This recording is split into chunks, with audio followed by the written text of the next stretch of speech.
Going. Oh, shit. It's all good. Live. Sorry, I was going to switch out my Zen. Oh, you're fine. Take your time. It's just good to... What a disgusting habit. The Zins. Zins are, I don't know. I'm a little afraid of them. I think it's scary to just put something up against your gums. Well, yeah, they're definitely causing cancer. There's no way. Nothing is ever... In your mouth? Oh, for sure. I mean... Oh, man. In 20 years, they're going to come back and be like, we thought it was healthy. It's not healthy. They're going to give us the old cigarette treatment. Yeah. The Zins always... That's the one that freaks me out the most. I'll smoke a cigarette every now and then. I'm not against a cigarette. But to put something up against my gums, I just feel like I don't know. It freaks me out. Well, if that'll freak you out, you should try actual dip. Dip? Yeah. Tried it once. I threw up. Yeah, that's usually how you get people to stop doing it. Mm-hmm. I had a buddy that I played high school baseball with. It was summer league shit. It wasn't very good. But we had got him to try dip when he was like 17. And he's already a very easy stomach. Like we would play pop pong. You know what pop pong is? No, I don't know what that is. It's like you play beer pong when you're a kid, but you play it with pop. Oh, okay. Yeah, it's really lame and stupid. Just PG-13 just beer pong? PG-13 beer pong. Okay. And you would actually drink the whole cup whenever you landed in there. And he would always puke during that. Really? Yeah, his stomach. So wow. We gave him this knowing full well he was going to yak. He was going to yak it all up. The problem was we were in my car and I didn't think about that. So he starts making his face and I have that thought. I'm like, oh crap, I don't want to ruin my car. So I hit the brakes. His head hits the back of the seat. And then my other buddy just like reaches over him, grabs the door and just shoves him out of the car. Oh my And so then God. he's like laying on the concrete just yakking. You guys stopped moving. We stopped moving. Okay, yes, I was like, holy shit. So I'd hit the brakes, he hit the thing, and then the door gets open, he gets pushed out, and he's just yakking, it's like all in his face and stuff. It was... Had to do it, though, for the car. Yeah, I mean, it was a shitty car, but it's also, you don't want puke in your It's car. a shitty car, but you don't want to make it a shitty car with puke in it. Yeah. Yeah. So that was a really fun story. I still bring up to him every once in a while, Yeah. There's always that one friend. I have one that a buddy of mine who shit his pants, and we had to clean it up for him. Oh, no. Yeah. Why would you do that? Well, I mean, he was just laying in the backyard face down with shit in his pants, and we were like, we can't just leave him like that. There's no way. You guys are good friends. Yeah. And then we just put him in a bathtub, and we hosed him down. And then he woke up in different pants. He's like, did I pee myself? We were like, no. Yeah. You didn't pee yourself, buddy. Yeah. You did not pee yourself. In fact, you did something way, way worse. You fertilized the lawn. Yeah. You shit on the fucking floor. I think this is going to be too gross. I think some of that stuff is actually bad for the lawn. What, shit? Yeah. I think so. You get some of the shit is good. Manure, compost and stuff. But there's no way that diarrhea is good for it. I can't believe that. I don't know. I don't see why it would be bad diarrheaing on the grass. I feel like it would just soak that in. That's lifeblood for it. I tell you what, let's get some gas station sushi and try it out. Let's do it. I've never actually seen a gas station that sells sushi. People say that, but never once have I even heard of that. Yeah, I guess you're right. I haven't seen it either. I've gotten Hy-Vee sushi. Hy-Vee? Yeah. What's that? Oh, sorry, it's in Missouri. It's like our HEB. That's where you're from? Yep. Hy-Vee. Brad Pitt's from Missouri. Yes, he is. I actually knew a guy that went to high school with him. Oh, really? Yeah. What was he like? Did he say? He said from the very beginning, all the girls loved him. Really? Yes. I bet he knew. You're not born with that face and just don't know. Yeah, he knew. He's like, something's going on here. He was also bigger. He was like a bigger kid, not like big, but he grew faster. So I think he had it going for him his whole life. Yeah. Some people just got it, dude. Said he was a nice guy. The thing is, it may not be true. I used to work for UPS as like a seasonal delivery guy. I'd just hop out the car and drop a package and run back in. And he said that he grew up in Springfield, Missouri, which I think is where Brad Pitt's from. I'm not sure. Wherever he grew up in, I think he went to high school with him. So he could just be telling me a tale out of school, But I believe him. I'm very gullible. Extremely gullible. Yeah, I think it's interesting that he's just from a, Dog shit state. well, Yeah. not I'll say it all the necessarily time. dog shit, but I mean, yeah, it's not great. Well, it's both dog shit and it's also the best state in the union. Oh, why is that? I don't know how it makes any sense. You in my head. gotta back that up. Well, so Missouri's great because in the cities, everybody sound like they have the most neutral accent, but in the countries, like I'm not too bad, but they sound like they're from the South. It's very weird, and they're not kind. They talk about how small towns are super kind. They're not kind at all. Really? No. I picture like what's that movie where they're in the Ozarks? What movie are they in? The Ozarks? It might be the Ozarks, the TV show is what I'm thinking of. Oh, I've never watched it. Oh, you never watched it? No, I never think they're in watched it. Missouri or Arkansas, somewhere there. And everyone does seem mean in that show. Yeah, I don't know why that is, but it's just I don't know. It's just weird. I feel like people are nicer in like Minnesota. I've been to Minnesota and North Dakota. Those people are incredibly nice. Oh, yeah? Yeah, they give you the shirt off their back and stuff, But in Missouri, they won't take your shirt. They'll just judge you for wearing it. Yeah. What's Good something people. about Missouri that not everybody knows? That not everybody knows about Missouri. Yeah. Say Branson is, Branson? Yeah, I've heard of it. Yeah, it's like a touristy town. Outside of that, there's like a lot of meth there. I don't know. Maybe a lot of people know that. I think a lot of people know about meth in Missouri. Yeah, meth in Missouri. The M&M. Oh, what about the Mormons in Missouri? Oh, there's Mormons there. Oh, yeah. The Oh, long didn't history. they? That's right. I think I know. Hold on. Correct me if I'm wrong. But didn't they go there and then other people showed up and were like, you guys got to go farther. And then they went to Utah.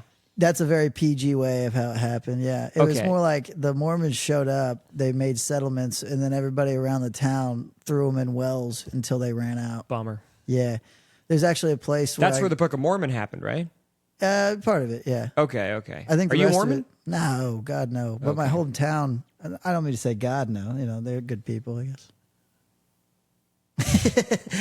Double down, dude. Double down.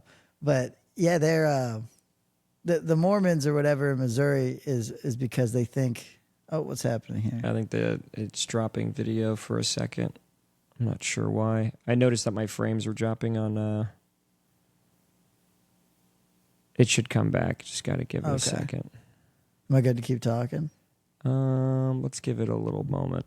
That's a good time to take a sip. This happens every now and then. It's because I turned on the laptop like less than an hour ago. It needs to be left on to really understand the world. Oh, man. Refresh.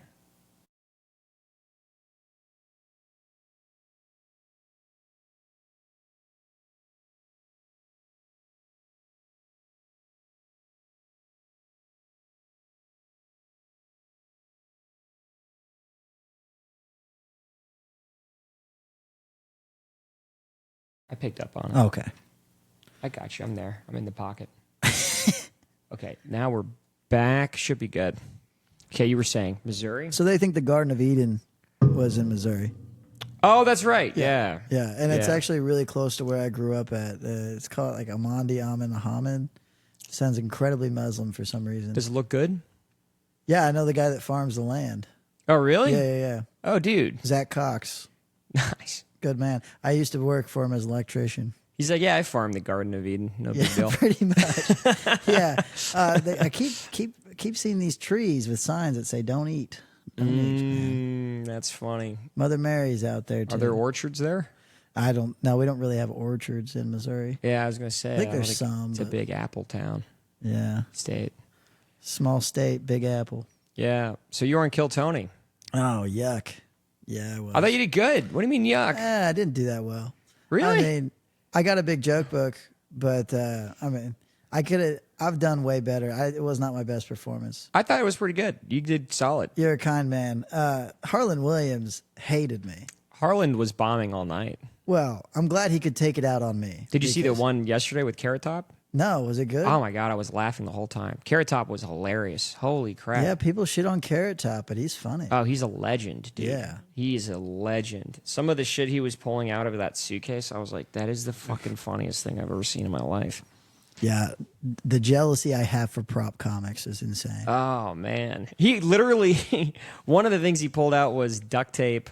It was a can of spray can, like spray paint. And there was a dictionary duct tape to it. And he's like, this is for people when they misspell their graffiti. Oh, shit. And it's just like, what, dude?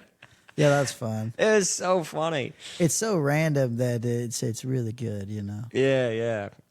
But yeah, you were saying, so you're... Well, I mean, I had episode. fun. I did. Also, the guy that went before me, I like him. He's a good friend. He did a... Stop. Sorry. That's fine. He did a lot of race stuff, and he's like kind of black. Who was the guy again? Alex, forget his last name. Alex something, I think. I remember the guy that went before you. I'll know his name. Yeah, he has like the record for the longest Kill Tony Oh, that interview. guy. Yeah. So I had to follow that great thing, you know. And he did a lot of inward stuff, and I think even the crowd was like, "Can he say it?" And then I did my bit about Family Feud, where my grandpa basically cheers for the white team. You know. Oh, yeah, that was funny. Well, it didn't go very well, you know. Yeah, it did. They liked it. Oh, you're kind. They liked it. What do you mean it didn't go very well? I have no way to take a compliment, but either way, like the last line at the end didn't go very well, and I think it was because of that. You know, because they were like, "Oh, whoa, he definitely can't say it or allude to it." I was like, "I'm not saying I said it. You know, I'm saying my grandpa said it." No, I think you did good. Thank I think you. it was fine. Everyone's always super critical of themselves after they get on there, you know. And they should be. Yeah. They should be 100% critical because we all suck. Yeah. Yeah. Yes. I watched, sometimes I'll go back, I'll watch some Louis C.K. stuff just to remind myself that I will never be good at this. You know, I'll just watch it just like self-pain. Well, Louis, I feel like if I was thinking today, if Louis C.K. was at an open mic, would anybody laugh? Oh, they would die. think so? They didn't know who Louis C.K. Didn't know was? who he was, just a random guy saying his jokes, and nobody knew that it was his jokes. They would go crazy because I don't think they would. I think they would because if you pick the right jokes, like the reason why it would go well is he has so many different jokes. He could look at the crowd easily and go, hey, they're going to like this. Oh, it's all comics here. Let me do my pedophiles bit. Mm-hmm. And that pedophiles bit is fantastic. Yeah. Or if it was a crowd full of women, he'd do his ones about being a bad father. Yeah. And I think that's the thing that really makes him better than everyone else is he applies to such a wide range while also being so like raw and edgy. Yeah. Yeah. That is interesting. Yeah, playing to the crowd you got is definitely important. Yeah. There's a lot of different factors to this. I don't know everything about this. I don't know hardly anything. I know that you have to do. You have to tell jokes that they want to hear. You've been doing it 4 years? No. Two and a half. Coming up on 3. Really. How old are you? 26. Oh, okay. Yep. Okay. I'm an old man now. Nah, man, I'm 31. Oh, yeah. I feel good. I'm just kidding. I'm 31 years old, dude. I don't know why. I feel like 26 is old. I don't know why I feel like that. No. What do you think about 31? I can't even imagine 31. Oh, dude. man, it just hits you across the face. I remember being like laying in bed going, I'll have time. I'll wait. Like I have time. And then I remember 4 years later, I'm 30 and I was going, holy shit, I'm 30 now. I'm having that now. Oh, really? Because I'm like, I've done some interesting stuff or whatever, but now it has led me to the point where I sleep on a floor mattress in an unfurnished apartment in the ghettoest place in Austin, Texas, with a bachelor's degree, by the way. What'd you graduate in? Engineering management. So I have all that, and it's led me to this point, and I'm going, yeah, something's not right. You know, like I don't have time. I think I ran out of time 2 years ago. You know, that's how I feel. Not I to think get you're sad. fine. I think you're fine. I felt that way when I turned 30. But Well, you've done really well for yourself. I don't know any comics that own a house. Well, I mean, I've only been doing this a year, like comedy. Oh, really? I started when I was 30. This Wow. whole existential crisis I'm talking about at 30 happened a year ago, and I was like, all I've done is work corporate jobs, and I hate it. Yeah. Like I want to do something fun. See, and that's why I didn't do that, because I knew I was going to hate it. Yeah. But now I'm here and I'm going, I kind of romanticize the corporate environment. Really? Yeah, all the time. It can be fun. Like when you're if you have a good environment, like my first job was a startup. Man, that was the best job ever because it's startup and it's still kind of like not a lot of rules. Just do whatever the fuck you want. Very free flow and get your work done. So fun. Yeah. So fun.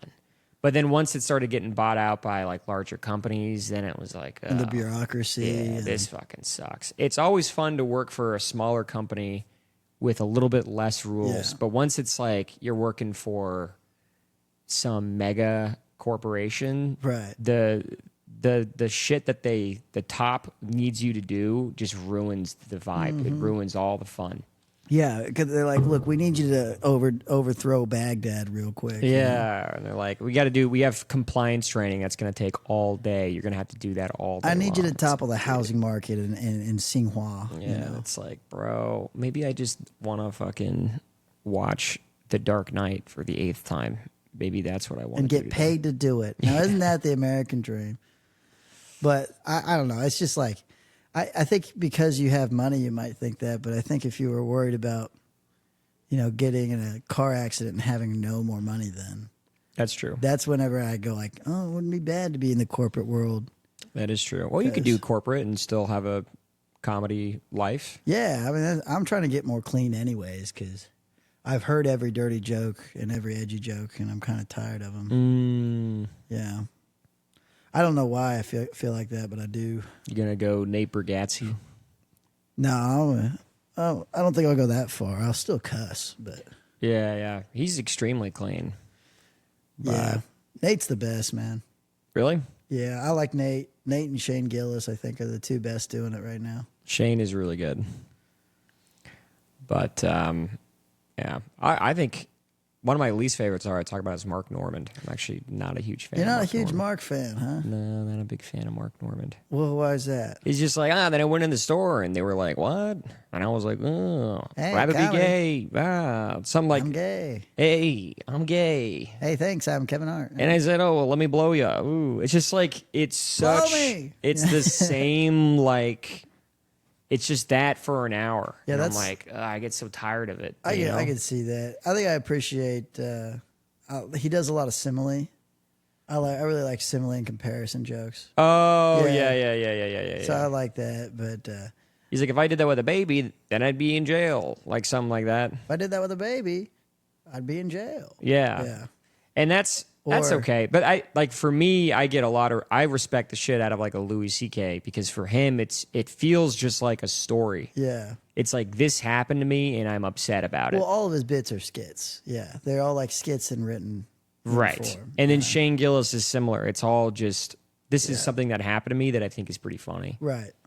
Yeah. And that's I think, and it also hides the joke. The audience doesn't really know you're doing a joke, which is important because it helps with the surprise. I agree. But I feel like what I've been messing up with recently is I'll sit there and I'll write a joke about an idea, and then I'll say the idea at the beginning. And so then now they kind of know where I'm going with it instead of it coming out free flowing. Like you kind of give up You give the bit early. the bid up a little bit. You kind of showed your hand a bit. Yeah, and I forget I'm doing it too. And so I have to go back and listen to my set and go like, oh, shit, yeah. I wanted to do one today I was thinking of. I was talking to someone about it, and I was like, I don't know how to do this without giving it up. And it's basically robbing a Chick-fil-A on a Sunday, Okay. but you pull up and you're like, fuck, dude, it's Sunday. Like Oh, that. But I almost feel like it's been done before, and I wanted to do... I feel like there was too many ways of just giving it up right away. I don't think I've heard of robbing a Chick-fil-A on a Sunday bit. No? No. Have you heard one? Maybe. I just feel like there's so many. That's like going to Chick-fil-A on a Sunday. You know, it's Oh, so Chick-fil-A many on a easy Sunday. comparisons to that it's almost tacky. Yeah, I think there's an old one about, getting mail delivered on Sundays as well. It's kind of a similar format. Yeah. But getting robbing.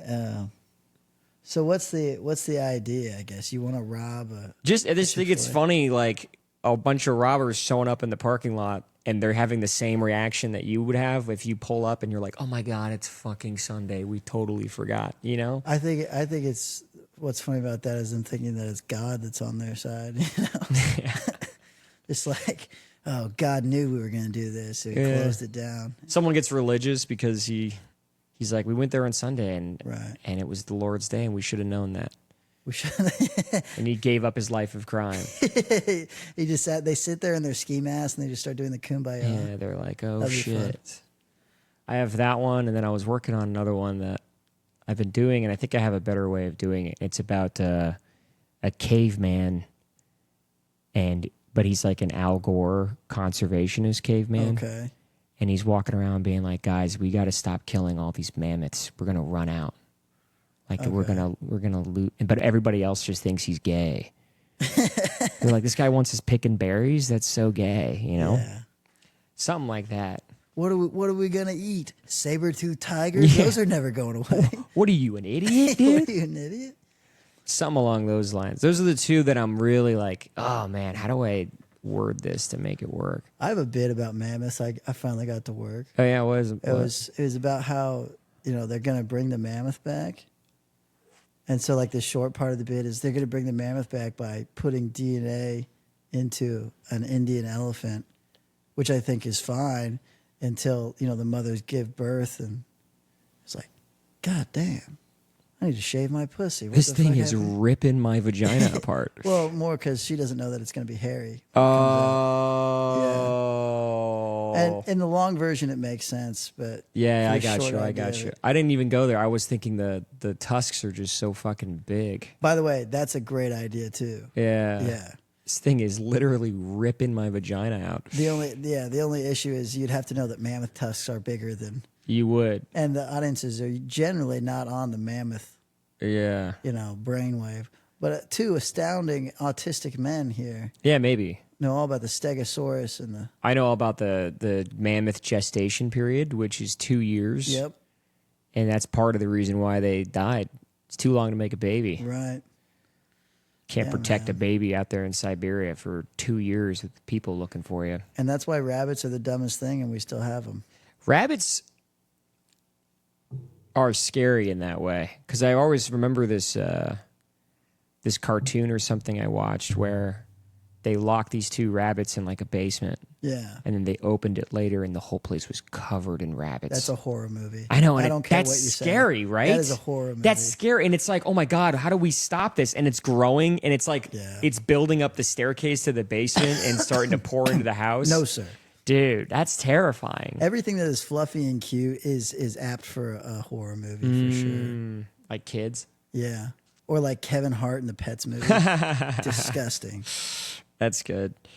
The bunny is the scariest character in that. Bunnies are terrifying. People are always like, they're so cute, but they have like red eyes, dude. Yeah. You flip their mouth up and it's that nasty fucking buck tooth. Yeah. Just disgusting thing. Disgusting things, and that's why I shoot and eat them. Oh, really? No, never done it. Oh, not once? Not once. I haven't ate rabbit once in my life. You come across as a guy who's hunted. Yep. I do hunt. I like to shoot deer and turkey. But back on the rabbits thing. Well, what was I going to say? Damn it, I lost it. I had a thought. Oh, no, it was about mammoths, actually. I think what's weird about mammoths in their 2-year gestation period is being that mother and having to go through like a winter and then a second winter. Like at some point, like gestation period being longer than a year seems weird. Yeah. You know? Yeah. I don't know what's weird about that other than the fact that I wonder how big it is when it comes out. probably giant. Yeah, it's probably the size of a baby cow. Yeah. Maybe just a cow. Those Maybe things are just a cow. huge. But You have to shit that thing out of you. That's crazy. You think animals get weird cravings when they're pregnant? what do Like they we start? do? Like female dogs will start craving like a certain type of poop to eat. Possibly. Or they're like, I don't know, I wish it was spicier. Yeah. Yeah. Something goofy. But no, I don't know. Animals' pregnancies are interesting to me. Yeah. Another one is like litters, like dogs and cats Yeah. having like 8 or 9 at a time. That is not something that we do. Which dogs are mammals too, right? Right. What makes a mammal give a litter versus not a litter? I don't know. That's like two different types of mammals, though. Yeah. Yeah. It's very, very weird. I feel like Octomom. Octomom? Never heard of dog. She a dog. She a dog. She a dog for real, though. Probably the biggest problem she had is like she had to get like a splitter for titty milk to feed all these fucking things. You know what I mean? The bandwidth on these is insane. Because she probably was hoping for extra titties after that. Do you know how funny it would be? I don't know what she looks like, but I think it'd be really funny if she had the smallest tits in the world and had 8 children. Yeah. She'd have to recruit other people. Yeah. I need a nanny. I need feed. a nanny with jugs. Yeah. Big ass. Disgusting. Jugged up nanny. I like my nannies flat chested and ugly. It's not going to work, dude. What's not going to work? Flat chest, feeding babies. Feeding babies? That's a new idea. Do you have a girl? Do I have a lady? Mm-hmm. Yeah, I got one. She's somewhere. How's that going? Oh, yeah. It's good. It's good. It's really good. Okay. Yeah. I was like, nice, dude. Yeah. Sounds like it's not going too good. No, it's fine. She's just in Kansas. I don't know. Oh, so she's like, I go to another school? Yeah, she goes into the school and she's real. Oh, okay. Yeah. Got it. How does a guy from Missouri meet a girl in Kansas and then move to Austin? Well, I live right by. It's actually kind of weird. I went back. I was in Austin the first time, and that's kind of where I started doing comedy. And then I got drafted to do the professional rugby thing. Went back home for 6 months to train, and I met her there at that time. And I was like, "Hey, I'm leaving," and she was like, "I don't care." So then we just long distance dated for a long time. And then I was like, she's like, "When are you coming back to Missouri?" And I was like, "I'm going back to Austin, actually, since my career is dead now." Yeah. Yeah, that's pretty much how it happened. How'd you lose your rugby career? Oh, being, I think, 5'9" and white doesn't help. Oh, really? A lot of black guys play rugby? No, but they're foreign, so they're not really white, Well, Yeah. that's a crazy way of looking at it. Yeah. You don't think a British guy is white? Nah, man, he's British. Okay, I get it. Yeah, I was being subliminally racist. No, I get it. I get it. Yeah. As soon as you said it, I was like, you know what? That checks out, Yeah. actually. I don't mean any of the things I just said, but yeah, he's basically I did the rugby thing. I got fired, I guess, because I couldn't really cut it. I was good in college, but when you get to the league, I just couldn't gain weight fast enough and didn't know the game as well as some of these guys have been playing for, their whole life. I'd been playing at that point for 5 years. Yeah, but damn, you were good enough to get drafted, though, which is pretty sick. I was fast. And I had decent hand-eye coordination. Yeah. I also didn't care about my body at all, so I was willing to. What's the worst injury you've had? I'm torn between it because the one that caused me the most pain was probably dislocating my knee, but the freakiest was I popped out my collarbone in the middle of a rugby game one time, and I think you said this on Kill Tony, right? Yeah, I did. I popped out my collarbone, and I don't know if I explained it very well because I was nervous at the time. But basically, what happened was it popped out, and I was going to walk off the field because I was freaking out. And a fella came around the weak side, which happens a lot when you play low-level rugby, and he basically just saw that I was injured, and decided to make a beat for me. So I made a split-second decision to try to tackle him anyways. Then he popped it back in, and then I played the rest of the game. And for the next 2 weeks, I couldn't really raise my arm. I had a sling pretty much until our semifinal game in nationals. You were just benched. Yeah, well, that game was the quarterfinals. Oh, And so then they put you in with a sling? No. Oh, okay. The quarterfinals game is where I damaged it, and then we had a 2-week period because of Thanksgiving, I got you. and then we had the semifinals game after Thanksgiving. Were you the only American? No. In college, there's a lot of Americans, but at the pro level, not very many. That's what I was going to say. I bet it's like all Scottish, Irish, British. Mainly British from what I've seen. Samoan as well. Samoan. Yeah. Oh, the Samoans are good. Samoan. That must have been the last country to get taken by England, if that's the case. Samoa? Is Samoa an No, they're English incredibly colony? nice people. No, are they an English colony, though? I think they were at one point. Yeah, they have to be. Yeah, but I mean, as big as they are, they're so nice. I think they would have seen the English come by and been like, "Come on in, Yeah. come on in. We got a stew made for you." And they're like, "But can we at least rough you up first?" Like, no, don't worry about it. Nah. Don't worry about it. Well, if you want to, yeah. Yeah, I was thinking the other day for a bit too. Like, it would be cool if when we took over a lot of the countries that now play baseball, if we were playing football during those times. Yeah. Because now, like, Japan and Cuba play baseball, and it's like, damn, dude, can you guys stop See, that's my American dream. Is Yeah. colonizing to grow baseball. colonizing to grow baseball? Yes, Really? to grow baseball. Dude, baseball sucks. Baseball's amazing. What are you No, talking about? baseball's terrible. You only think that because you never really played it, or got into it. I played catch at my dad's about it. Yeah. Convince me on baseball. I'll convince right you now. like this. You remember watching golf when you were a kid? Yes. That sucked. Yes. Remember playing golf for the first time Yes. and then going to watch golf? Yes. Amazing. Yes. So if you played baseball when you were a kid, you would like to watch baseball. But baseball and golf are very similar where they're boring unless you understand what's going on.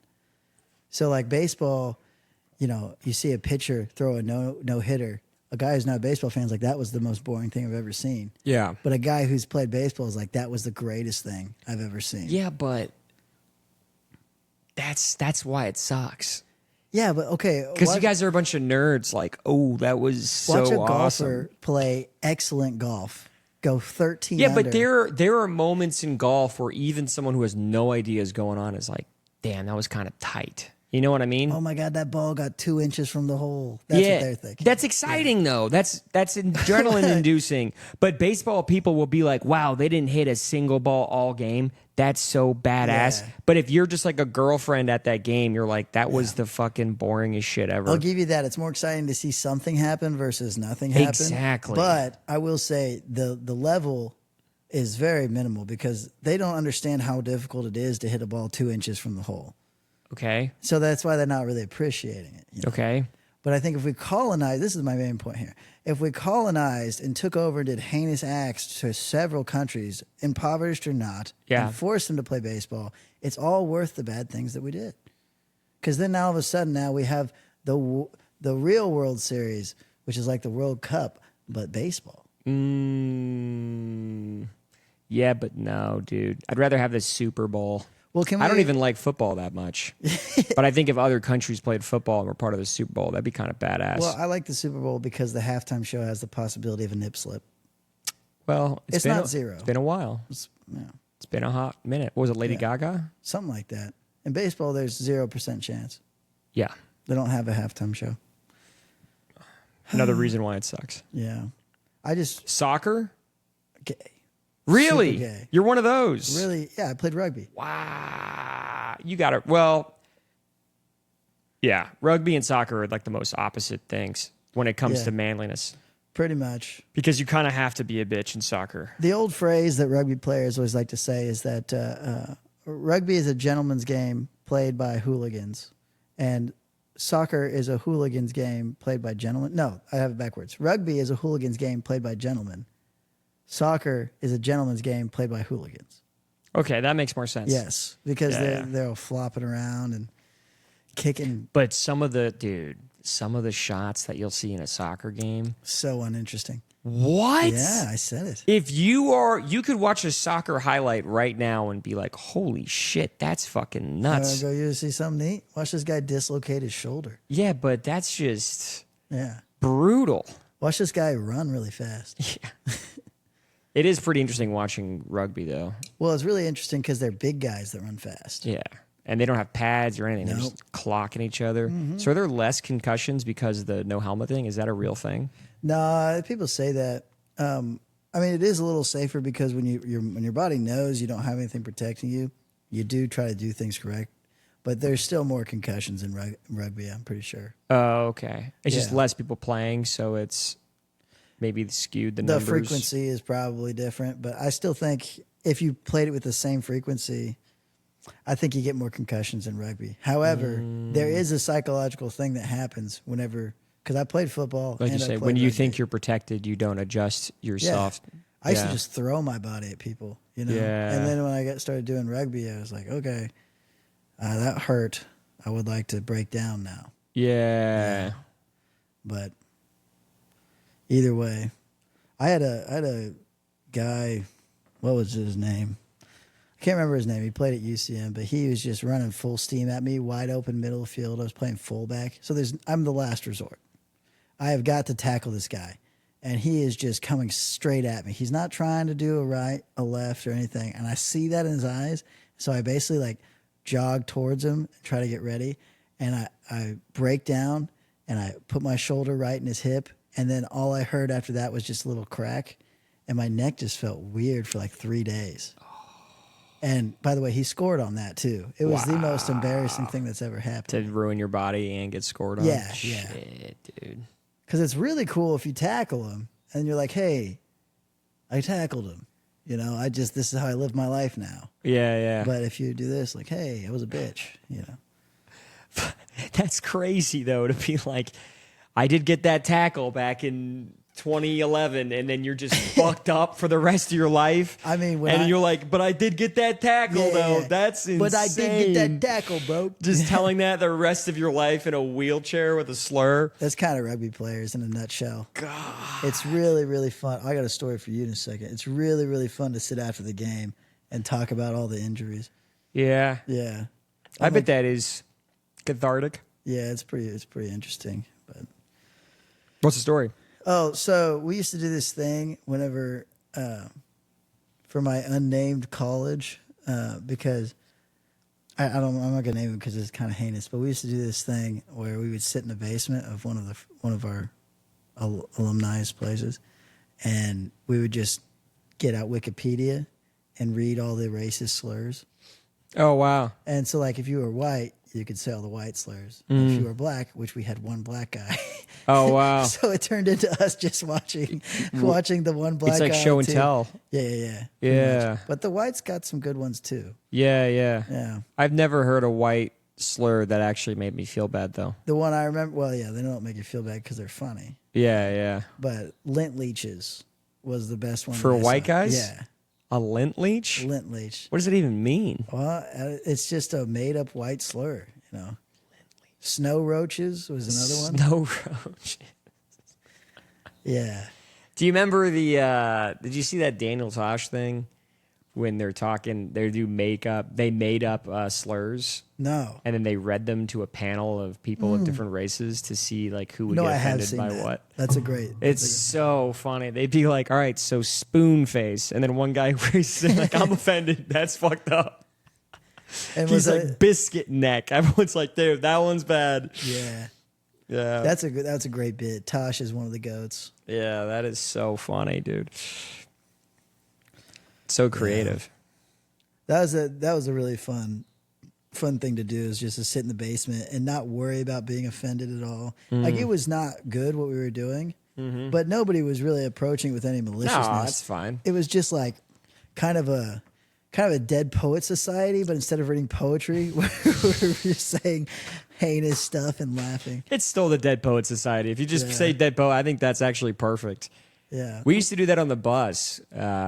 People would find just the most insane racist jokes that you could imagine, and then we would read them on the bus. And sometimes girls would sit in the back, and they'd be like, I'm telling on a teacher, this is so fucked. Yeah. I remember one of the classic ones, and we were like 10, and it was, what's the difference between a bench and a black guy? Have you heard this one? No, never heard it. That bench can support a family. Oh, shit. Yeah, that one got me in trouble. Personally, that one rubs me the wrong way. Yeah. For anyone watching, it's just a joke. It's not my joke. For anyone watching, I'm on the right side of history. I didn't like that at That's all. right. Are you, would you say you're fairly conservative? I'm fairly racist, yeah. Okay. No, I think, I am conservative. Yeah, okay. I grew up on a farm. So there are things that you see here in Austin that you're like, what the fuck? No, I'm a nice guy. I think everybody can do whatever they want, but whenever it comes to politics, it's just like, if I were to run the life the way I want to run it, I would be a conservative. Like, I don't want to have an abortion, and I'm not saying that everybody, like, we should be having a lot of abortions, But like, if it was the government over me, right, I would say, hey, Nick, no abortions. You can't do any abortions, because that's how I feel. But I can only think about it from my perspective. I can't really be like, oh, well, what works best for that situation? Right. Or an example, like, I don't spend any money. I'm very conservative with my money. So, but maybe there's times where you should spend a lot of money. I don't know. I just, I don't think about it. I think you should spend money on things that you think are good for you in both the long and short term, if possible. Yeah. Yeah. Well, I guess I don't even think about that. I just, like today, I didn't eat at work because I was like, it's $8. Yeah. I don't really want to spend $8. So you're foodless right now. Well, no, I grabbed 2 spoonfuls of peanut butter on my way over. Hey. And then you offered me a beer, and I thought I could drink 1 or 2 and get drunk pretty quick. Yeah, yeah. Yeah. Yeah. But, yeah, so I would say I'm a conservative. Are you a liberal, sir? Well, I'm very different than you. Oh. So, but just like an upbringing in life, like for me, I grew up in California. Nice. My mom's an immigrant. She's from where? Brazil. So Whoa. I'm Brazilian. Yeah. Are you sure your dad didn't bring home a baby? No. My mom's definitely Brazilian, and my dad's Irish. That's why my last name's Mclaughlin. Wow. And so I grew up in California in like the Bay, very liberal area, and then we moved here. I would generally say I am liberal based on the things that I believe and how I act, but I do also like see a lot of conservative stuff, and I'm like, I get it. Yeah. Like my parents are very liberal to the point where they don't even get it. Yeah. But to me, I'll see some stuff and I'm like, I mean, that does make sense though. Like there's a lot of things that I see in the conservative realm that when I was younger, I didn't get, but now I'm like, I totally understand. Yeah. When I was a kid, I thought weed was the devil. Oh, really? Oh, yeah, man. I thought weed was terrible. Oh, wow. Well, it's just how you when you grow up. That's part of what, like, why I like to talk about my grandpa being racist, because it's a little bit cathartic for me. Because when I was growing up, I didn't realize he was a bad guy. And to this day, I still don't really think he's that bad of a guy, but I definitely know his flaws, but much better. I also have a racist grandpa. Yeah. Yeah, but, like, I idolized my grandpa. So, like... Certain parts of him. Yeah. To me, it's always funny, the things that he did. And I think for other people, it's not that funny because they didn't experience it. Because you knew he was harmless. I knew he was harmless, yeah. Yeah. At the end of the day, he was harmless, but they don't know that. And it's just words. It's just words, yeah. Yeah. Like, this one time, I had this friend in high school. I actually grew up next door to him.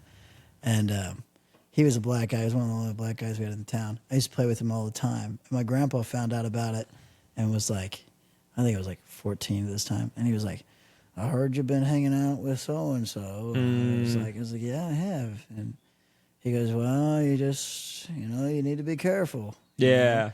And I said, Grandpa, he is a straight A student and a star athlete. Like, you don't need to be worried. And he goes, they always are. They always are, Nick. That's so crazy. Yeah. Yeah. The most racist thing my grandpa ever said to me. I was alone with him. We were eating at a restaurant, and he told me, Eric, it's your job when you grow up to make sure your sister never dates a black guy. Really? Yeah. Sound advice. I don't understand. And I was there like, whoa. I was like 11, and my sister's like 14, and I was like, okay. I just didn't even know what to say. But he's like an old Brazilian guy. So she brings home a 22-year-old man at 14. He's white, Grandpa. I did good, Gramps. Yeah, and your grandpa's an old man, so he'd be like, well, And he's like, we usually waited until 16, but Yeah. Was he racist towards like Asians also? No. He didn't care, never mentioned Asians? I never heard him say the J word once. Oh, I had a Japanese cousin. Oh, really? Because I have a Someone married a Japanese person? My dad's second cousin married a Japanese person. He was in the military. And so I grew up with this cousin of mine named Titus. Titus Atkinson was his name. Nice. Very fun guy. On the bus, we called him all sorts of type of things. Yeah. Because it was fun for us. And but he was never like, I can't believe he'd done this. He didn't care. He didn't care.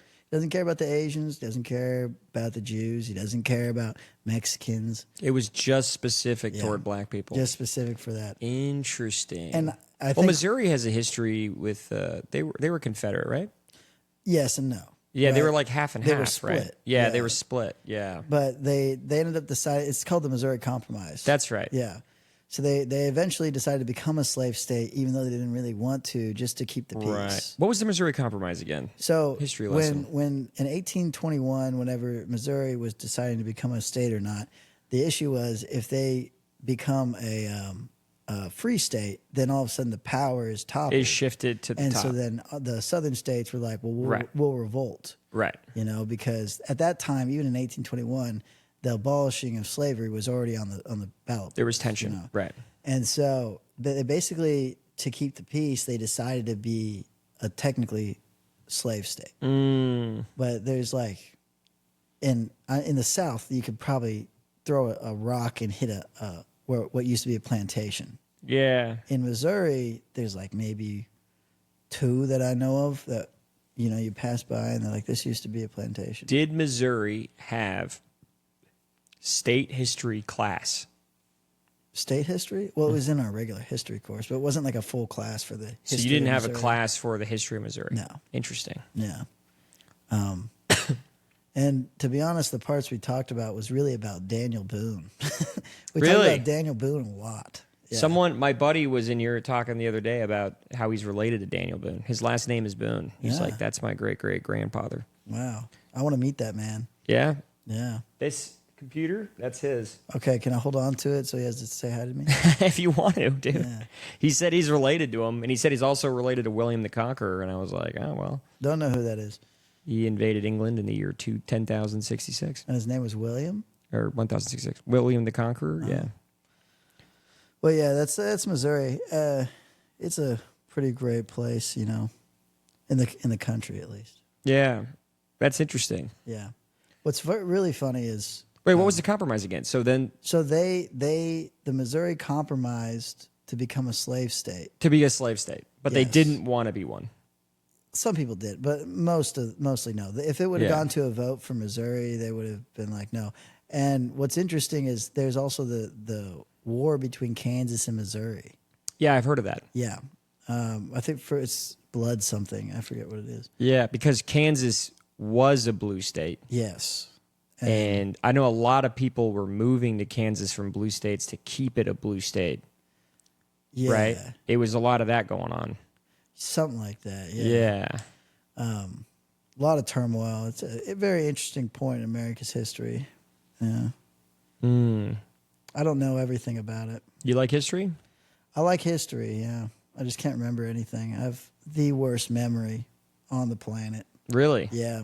Why do you say that? Well, I forgot my own dad's name one time. You have a concussion? I've had several. Oh. I've had a lot. So But that's this probably was- the reason you think. This is why I say that, but this was in high school. You know, I was selling straw for my dad on the side of the road because he lives off the highway. You guys sell straw on the side of the road? Yeah, Wow. yeah. We put To up who? about- Who's driving home like, oh, we could use that? Well, a lot of people actually because they use it for you know, to heat their dogs, right? They'll build a little Heat the dog? yeah. Well, yeah, they'll build like a little, you know, igloo out of straw for the dog. You know, Really? yeah, in the wintertime. Oh, wow. For sure, and they use it. You use it to put on bedding for like grass or for. They don't just have like a household moisture. blanket or something?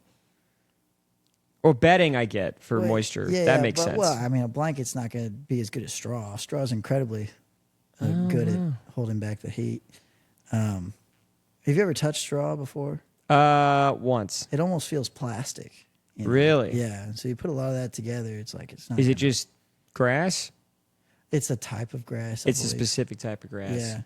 You know, it's a, well, I don't know if that's true. It's like wheat, barley, and rye are all in the same kind of family. Mm. And then fescue is akin to it as well. Is there a food for Or no, humans fescue's made of not. straw? No, yeah, wheat. So wheat is straw. Yeah. So, Oh. so wheat, the stalk part is straw. Okay. Yeah. And I feel dumb. I didn't know this. well, it's you didn't grow up in the country. It I did happens. not grow up in the country, dude. Yeah. You're talking again. I grew up in. And see, this is how stupid I was because whenever I was doing this or whatever, this fella had called it hay, and I was. Is that just not like, the same? No, hay has nutritional value and straw does not. Oh wow. Yeah. So then, what's hay? Hay's grass. So hay is grass. Hay is grass. Wheat is straw. Yes. It's like a rectangle square Yeah, situation. yeah, pretty much. All Yeah. straw is wheat, but not all wheat is straw. No. All wheat is straw. Not all hay. Not all wheat. Or Straw is wheat. no. But I guess it is. No. Well, it's a plant, right? So Yeah, it's a plant. All It's a wheat. piece of the. Yeah, I got you. It's all wheat. This is riveting conversation. I'm interested, dude. I'm in it. I'm locked in. So then let's go back to hay. So hay is going to be like green, right? yeah. And it's one of those things where when you bale it, it's got so much, you feed it to your cows, whatever. It's got so much moisture in it that you can't bale it too wet, meaning that it's still really green because then the bale will actually cause a lot of friction because of the heat of the summer and catch fire. Yeah. Oh, So- so if you pack it too tight, hay, that as well, yeah. it can create a fire in yeah, there? exactly. 'Cause- How? What would ignite it? Well, it's a pressure thing, right? So Just the pressure itself would ignite a fire. imagine this: you've got like a bunch of water in a very tight area, and then all of a sudden the sun comes down and starts heating up the outside and heats up, and now all of a sudden these water molecules are expanding, but they have nowhere to go because it's so tightly packed. So then that pressure, that increased pressure or whatever, then I guess makes the possibility of a fire more inevitable, I suppose. Because there's like a whole thing with pressure where things will freeze at a different pressure, but they'll freeze at a different temperature at different If more pressures. pressure, Yes, because the or less molecules are more pressure. compact. And Yeah. the same thing applies for fire, I believe. That's interesting. I could be talking out my ass. I here. kind of want to look it up. This is very Yeah. interesting. But to finish my story while you're looking that up, this fella was trying to feed his rabbits. He said his rabbits wouldn't eat anything. I was like, well, you could try to. I was trying to be a good little salesman. I was like, you can try to use some of the straw, which has no nutritional value. And he basically thanked me for the help and said, well, who's your dad? And I said, well, my grandpa's Dale. He goes, okay, Dale Hartley, yeah. Now, who's your dad then? And I said, yeah, I have an Uncle Dean. Like, I was almost trying to have him figure it out for me because I just couldn't think of my dad's name. And he was like, well, okay, yeah, but who's your dad? And I You said, just forgot your fucking I dad's said, name. dude, I just call him Dad. What was okay? dude, that's great. My dad's name is Dan. That's So. wild. Yeah. But dude, you're right. Is that right? You're completely 100% I was right. gonna say I've seen him catch fire before. So they just burst into flames. Is it because of the pressure? It's because of the pressure. Yeah. Apparently, the pressure leads to a chemical reaction which produces a flammable gas, Oh, which yeah. can So when literally hay cause reaches temperatures of 130 degrees or higher, yeah. it'll just burst into flames. That's nuts. It's super cool because when you get to like July and early August, like the second cut and the third cut of hay, because they usually do about 3 cuts a year. yeah. 3 cuts in the summer, once a month, and you'll just walk by, and every once in a while you'll see a burning bale. It just bursted into flames. Yeah, it was really neat, And it's not like it's a big money loss. Usually, at the most, they'll sell for $25 a bale. Those big round ones. That is nuts. I love farming, man. It's super interesting. Would you go back to farm? I would. It's just not really an option. It's not feasible these days. Well, what do you mean? Well, the only reason that my family can support their farm is because they do all of the, mechanical stuff. Because every tractor breaks down, everything always goes. They do a lot of other jobs in order to make it work. So they overhaul all their engines whenever they need overhauled, which is usually 1 or 2 a year. They use only old tractors, so they buy old parts they're kind of like out of line, like they're not really a thing anymore. My uncle Dwayne actually makes parts to fit the tractors that we use. So he has a whole forge and everything, and he'll just create the part that he needs. My family is autistic, I'm pretty sure. Because, I'll explain my Uncle Dwayne a little bit. But basically, they do all the other jobs in order to cut costs low so that they can make money on the land. And, and there's no role for you in that? Not really. My dad told me this whenever he wanted to farm whenever he was coming out of high school in '87, but the farming was so bad it barely was able to support one family, let alone my Uncle Dwayne, who's older than him, and so it just wasn't feasible. So they're like, you got to go to college. So he went to college and fucked off and everything, and got a job and hated it. And then eventually, by the time, there's a whole other story on that, but by the time it got around that Dad was like, look, I kind of just want to farm. The market had come back. It was around late 90s. The stock market was going up and up and up. And usually that's really good because when bean prices go up, it correlates really well with the stock market. Right. Yeah. That's fascinating. Yeah. And we grow soybeans and wheat, and mainly we make our money on soybeans. So how many acres? About 1,500. So, yeah, and it's they didn't want my dad to farm to begin with, but they kind of glad that he's there now because Grandpa's too old to do anything. And, Dwayne can't do everything on his own. So I don't know how much you want to tell or how much you can. 1,500 acres of all soybean. No. And wheat. The way it works is you have to rotate your crops because soybeans will take nitrogen out of the soil. Or I might have it backwards, but for either wheat or soybeans takes nitrogen out of the soil. So then you have to kind of like rotate a different crop on it to replenish that nitrogen. Otherwise, you'll have a Dust Bowl situation. Right. Which is a very, very well known How did they thing. recover from the Dust Bowl? What did they have to do to bring it back? Let's see. The Dust Bowl. They have bottom ground. So there's a lot of water down there anyways, but the nutrition, I really don't know. I've never asked my grandpa how they survived through the Dust Bowl. Let me look it up. Because I know my great-grandpa was born in 1900, and his dad was the one that started the farm. But certain things just happen over time. Just a lot of rainfall. Yeah. Well, that's part of it as well. But see, the real part is when you take the nutrition out of the soil, that's what makes the soil not have anything to grab onto. And thus, whenever it doesn't rain, it starts to become dust and it blows off in the wind, which I assume is also taking nutritional value from it as well. Yeah. And it's pretty hard to grow crops in sand. Yeah, for sure. You said pretty hard. Is it possible? Well, yeah, you see cactuses all the time. Yeah, cactus is true, yeah. But I don't think you could make a sustainable living off of escabeche. Yeah. Just cactus stuff. This is interesting. So soybean and wheat, I don't know if this is too personal.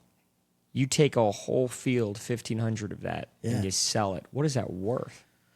So wheat, if I remember right, will go for like $6 a bushel or something like that. And how big is a bushel? A bushel means 60 pounds, I believe. Okay. And then soybeans will go in a good year. They'll go for $15 a bushel, and I think right now they're sitting around 9. But I haven't checked in a while. So yeah, essentially that's what you do is you combine them, you put it in a trailer, and you put them in a grain bin, and then whenever you need money, you put it in the truck and you go sell it. Or you can contract. You can call the people and say, hey, I want to lock in this price. Why wouldn't you just sell it right away? You don't sell it right away because the markets may go up and they may go down. Oh, so you're kind of timing it. It's a little bit of a timing thing. You can sell it all right now, but a lot of times... so people are crop speculating like this fucking stock market. Well, and the reason why that's a good thing is because when you are... It's a supply and demand, right? So at harvest time, if everybody went in there and just gave them their soybeans and their It'd wheat. be flooding the market. Yeah, and it'd sell for $2 a bushel. Right. You know? So some people hold on to it for a while to kind of. Well, it helps stipulate like throughout the year. Right. They'll right, see right. it'll oscillate up and down, right? Doesn't it shit on the quality of the bean or the wheat if it's sitting in a barrel for a couple months, 6 months? They have a thing on that too, which is you can get docked for the lack of purity or purity is not the right word. The lack of usable product. Right. You know, and so you'll go in saying like, hey, I want I want $13 a bushel, and you agree on it, and then they'll look at it and they'll be like, well, there's some mold, there's some whatever, so we're actually really only give you $11 a bushel. But that's why grain bins are actually really important, because they have fans in them and everything. Try to keep everything dry. You don't want to put wet beans in a grain bin, or you're kind of screwed. So everything needs to be dried out. Yeah. So there's a whole. It's very. I mean, if I could farm, I would not do comedy. Plus, I haven't been talking about anything funny for the last 30 minutes. No, this was interesting as hell, though. Yeah, it was, That's the point of the podcast, is just to really just, am I interested? Yeah. Sometimes I feel like, we talk about comedy too much, and it's just like, what's fun about that? yeah, it's fun to be like, so what do you do? Like, what do you know? Yeah. But I feel like I should be able to make jokes throughout telling you about farming. No, I mean, that was killer. I thought it was interesting as hell. I didn't know that a fucking thing could just spontaneously combust. Yeah, it's really cool. That's nuts. Yeah, man. I think there's a lot of things that spontaneously combust, though. Like humans will do that too. Did you know that? I've heard people talk about it, but I've never actually. I think it's fake. Yeah, I mean, it sounds fake. I've just heard about it. Yeah, I've heard about it, but I'd always thought it was fake. Let's look that up, actually. Spontaneous. Mind if I grab another combustion. beer? Yeah. It's going to be in the door of the fridge.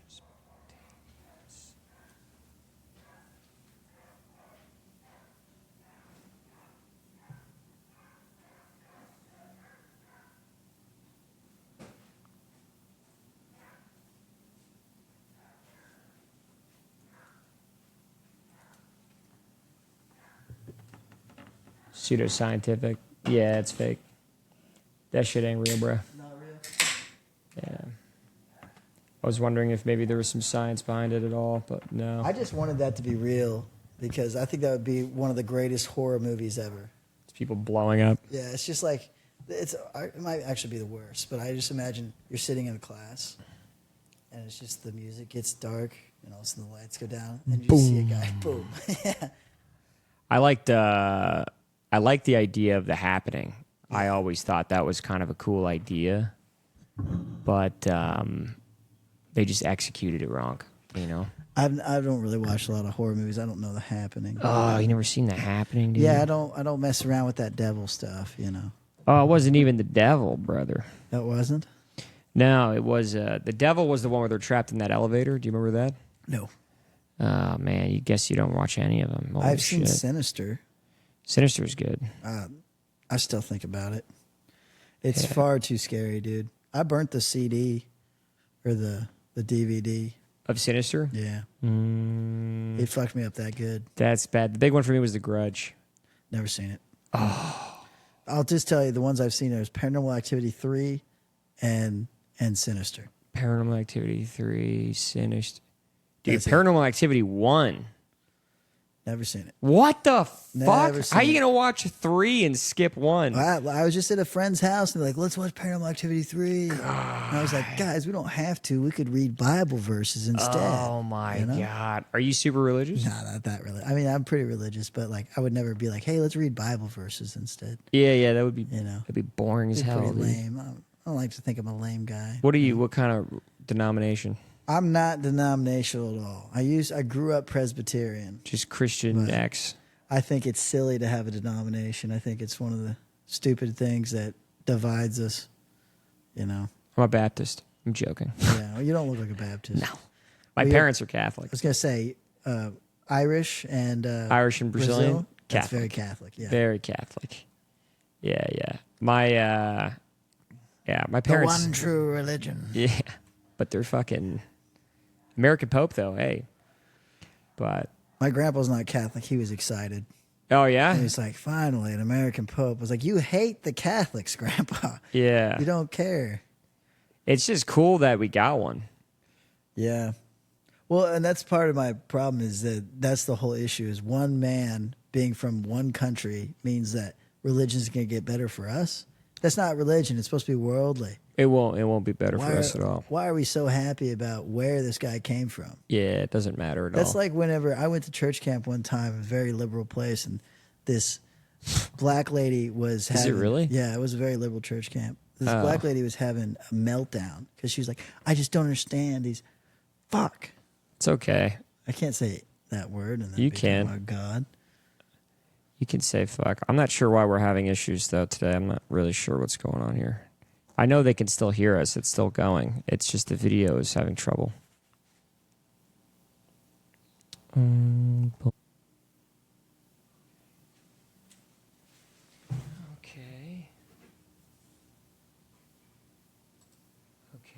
Okay. Should be working. Yeah. Here's my voice. All right. Yeah, American Pope, dude. American Pope. Oh, what was the story I was telling? Oh, yeah. I was at this very liberal church camp, and this black lady had a meltdown about how white people think that Jesus was black. She's like, he just wasn't. He wasn't black. And she cared about it so much that she was crying. And this was akin to what we were talking about, the American Pope thing, because it's like, why is it so important to you that Jesus is black? I know the reason why was because deep down, we all want to see ourselves in God, but the things we want to see about ourselves are not like ourselves. So, like, she identifies as a black woman, I identify as a white man. God doesn't give a crap about any of that. Right. So Jesus being black or white doesn't matter. He loves everybody equally. That's the idea of him. Mm-hmm. So, like, having a meltdown over whether or not people... Like, if white people, maybe if they know that Jesus was black, which he wasn't really, he was Israeli, or he looked like the people of his time. Yeah. You know? I think if, like, he was black, does it even matter? No, that's what I'm saying. And exactly, like, if he was black, Arab, whatever he was, A, we will never know, and B, does it actually matter? It doesn't, and it shows her own insecurities and short-sightedness. Because it's like, why is that even a problem? Clearly you care about that more than... Than anybody else. Be. Yeah. Sorry, I'm fucking up the audio right now. No, you're good. You're good. Black Jesus is something that I guess could have been possible. Well, there's been Asian Jesus and Black Jesus. But somebody would have known. There would have been some telling. There would have been some. He's probably just like a dark-skinned guy. Yeah. Well, a lot of people then were dark-skinned, olive-skinned or whatever. Yeah. Especially from that area. Yeah. It's just a weird thing. I think a lot about race because it was such a big epiphany in my life being like 13 and going, oh, I've been taught a lot of wrong things, you know. Were there moments where you're like, damn, dude? Black people? Dude. Well, it sounds like your buddy that you grew up with where you're like, damn, black people are kind of cool. Yeah. Were there other moments where you're like, damn, I never really had like my hatred. grandpa's crazy? I never really had hatred towards anybody, but I definitely had like ignorant shit that I thought like in my mind, or maybe I heard this from grandpa or whatever, I thought that there was two differences between the N-word with a hard R and the N-word with a soft A. I thought it meant two different kinds of black people. Oh, really? Yeah. That's legitimately something I thought. That's strange. Nobody ever told me that. I don't think. I can't remember. But, like, I mean, I could have just made a really improper assumption. But I don't see kids from the city thinking that. I guess because they're around black people. Maybe. But I remember talking to one of the other black guys in town and asking him that. And he looked at me like I was such an idiot, dude. And, like, he went on this, like, 10-minute kind of explanation, and I was like, dude, I saw it from the second I said the question. Right? I knew I was wrong. I knew I was wrong. Immediately. You don't need to browbeat me, all right? Dang. Haven't we paid enough for our sins? Yeah. Do you My grandparents never owned slaves. In my family, they came over here after slave. No, no. Why do you think your grandpa's racist then? What is in his life that he experienced? His dad named Pop. They call him Pop. Great grandpa? Yeah, great grandpa. He was really racist. Oh, really? And when you grow up on a farm, a lot of times you're going to school with 6, 7 people. That's your whole school. Like he went to a place called New York Schoolhouse, and he graduated. Well, he actually had to go to the school burnt down when he was in 8th grade, so he had to go to high school. But when he was growing up, he was really only around the same 12 people in his family and the people he went to school with. And that kind of localized whatever. People will say something, you just believe it as fact. Yeah.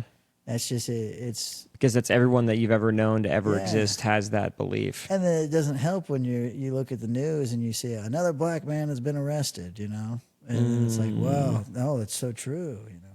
Do you think there's certain things that you do today that you're like, damn, that is kind of something I need to work on? Like as far as not being a shitty person? Better question. Do you think your grandpa's ever had a moment where he's like, yeah, maybe I am fucking wrong? No. Because really? I'll tell you, I told this story on Kill Tony. I used to go everywhere with my grandpa.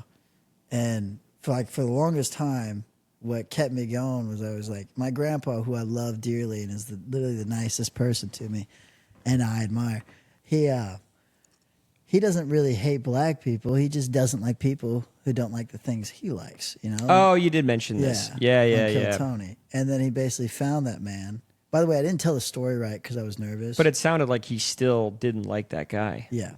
Right. Yeah. And they had a great time. Like they were I remember it. I think about it a lot because it was like a crazy thing to experience.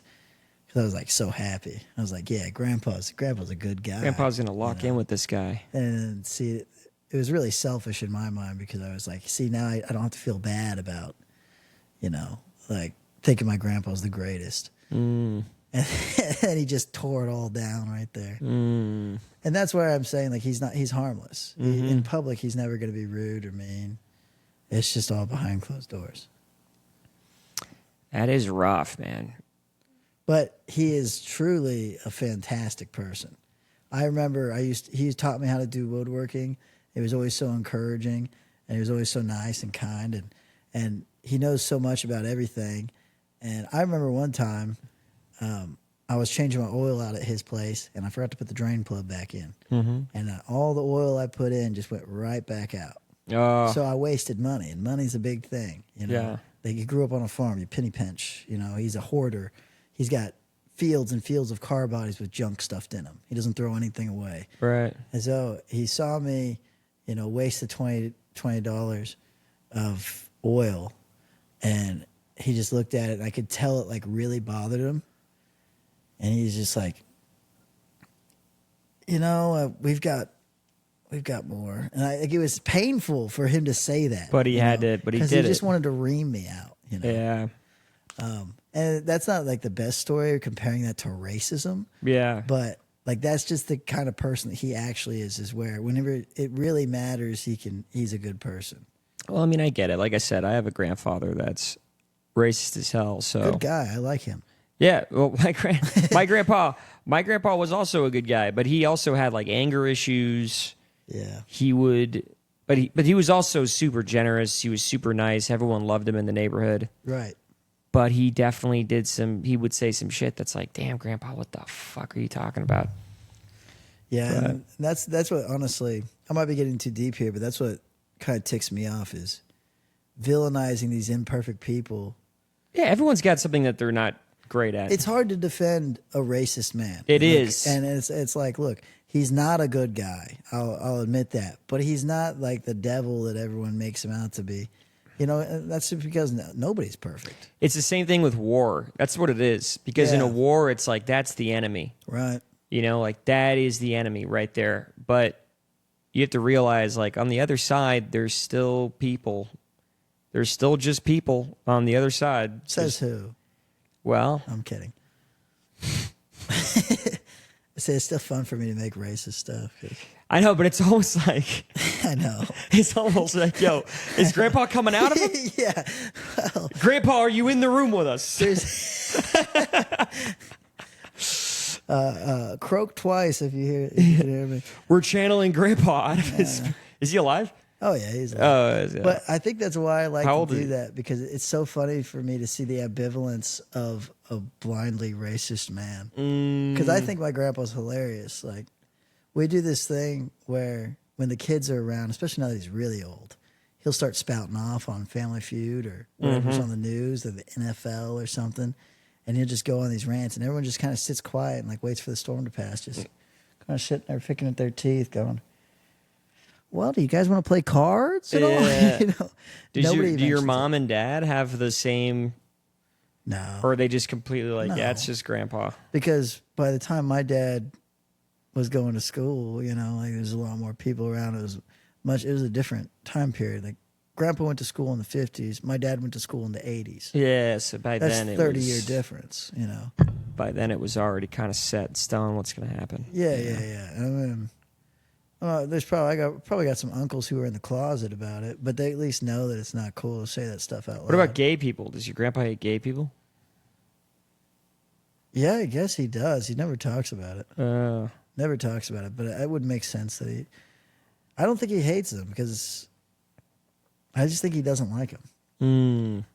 I think that would make sense, because I never hear him. That was something else I was trying to think about making a bit about, because hating gay people made sense in a certain time period, because for a certain time period it was like, if you're not making kids, what the fuck are you doing? You're kind of ruining the clan. Yeah, you're kind of fucking everything up. You know what I mean? Yeah. It's like, you're not making kids, you're not perpetuating a lifestyle for people.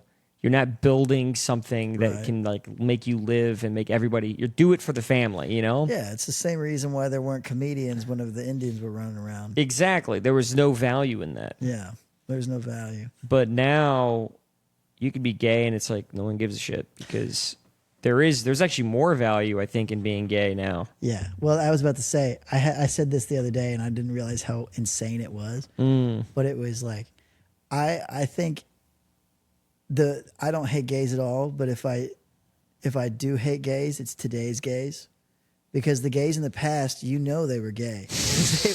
they were under the threat of death. That is good. Gays today. That's good. You don't know if they're just doing it for clout. That's funny. Yeah. That is funny. That's a funny one. And I said it, and I was like, damn, that's... No, that's not crazy. That's actually pretty good. Oh, well, I like it. I like that a lot. Today's gays are the problem. Yeah. The gays in the past, you knew they were gay. Yeah. Like, if... They were doing it because they loved it. They were doing it for the love of the game. That's right. All right, I got to piss. Yep. Oh, that's also good. Very few people do well on the first one anyways. Dude, my first time, I fucking bombed. You've only been doing it a year, man. I was 2 months in. I can't believe you signed up 2 months in. I know, 2 months in. That's crazy. I fucking nuked up there. But then I got a big book just because I had an interview with Heidi that was kind of funny. I did like a little date with her or whatever. Big books don't mean anything. Yeah, you can buy them online. Yeah. I mean, they don't mean... I mean, everyone likes to think that they do, but they don't. They don't mean nothing. Well, I mean, it just means that you had a good interview, and that's not stand-up. Yeah. Well, it just means, he was like, that was solid. Yeah. But I think, it's also... Kill Tony is not meant to be a one and done. Now, some people do it, and it's one and done. But I don't think that should be the framework that a lot of people take. A lot of people need to take it as this is something that you're going to get better at over a lot of time, and then you could show up the next time and be like, damn, you fucking crushed that the second time, and that could just be better. It's a good perspective. Yeah. But people like to look at people like Cam Patterson or... and they expect that that's the standard. Yeah, I mean, like, that happened once. A guy that's been doing it 3 years, and he goes up there, destroys, and then becomes a regular. Right. That happened one time. Everybody else got a golden ticket, and, maybe they come back a couple more times, they do better. But the one bang, oh my God, that never fucking happens. Yeah. Everyone likes to think that they're that special, but... Yeah, but they're just not, you know. That's the hard thing for me is that my biggest fear. See, Tony asked me what my biggest fear was, and I didn't want to say the real answer because the real answer is fucking gay. But the real answer is like I am afraid of being extremely mediocre my entire life. It's not gay. It's just so real. It's not even funny. It's not funny at all. It's not funny in the slightest. But to me, I would rather be really bad at something because then I would know that I shouldn't do it. And I may be really bad at this now. I'm not, good at this, but do you work at it? I work at it all the time. But being mediocre at something is hell. I've been mediocre at everything I've ever done in life. Damn, that's sad as hell, dude. Yeah, yeah. That's what's been. I've been in a real rut recently because I've just been sitting at home going, "Oh my God, you are good enough to get to a spot, but never to get where you want to go." Well, then how do you get over that? I don't know, dude. I'm still in the rut. You were a professional rugby player. Yeah, and it didn't pan out. Yeah, but at the end of the day, I was mediocre. That's not true. You got to a professional level. Well, the professional level in America is almost like the college level of the world. Like it's not like the athletes we have here make $19 an hour. But that's still exceptional. In the people that you played with, you were exceptional.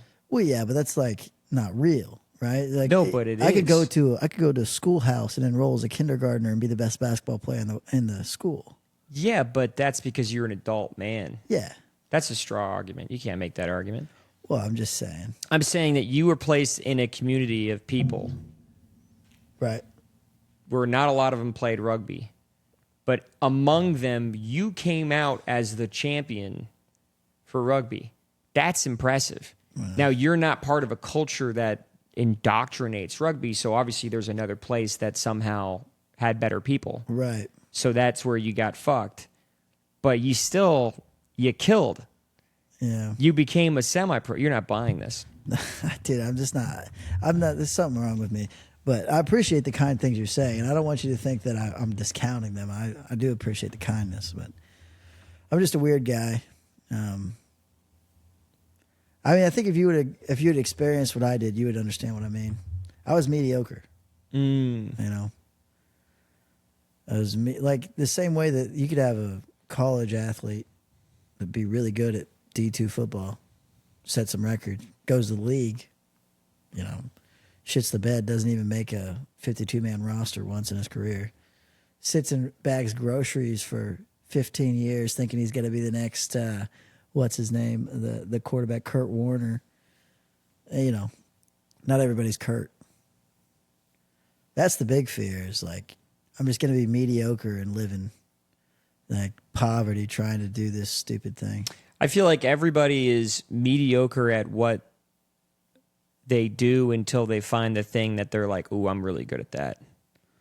Everybody has something they're good at. Well, and that's true. Everybody has something that they're good at. It's about just finding that niche, Yeah. Well, that's But either way, we could talk about something else. I don't know how to make any of this funny. I don't want to feel sad. No, I get it. Anything else, dude? What is a fun topic? Oh, how's Palestine doing? No? I don't know. I haven't heard much about them. The Palestinians? Yeah. They're getting fucked, dude. Why? Who's doing this? Bro, Donald Trump's like, we're going to turn that into a giant resort. Well, it's cheap real estate. It is cheap real estate. He's got that. Man, he's such a business-oriented man. Mm-hmm. If hear me out. Wouldn't Palestine be better if it was a resort? I think for Americans, yes. Then I think I'm sorry.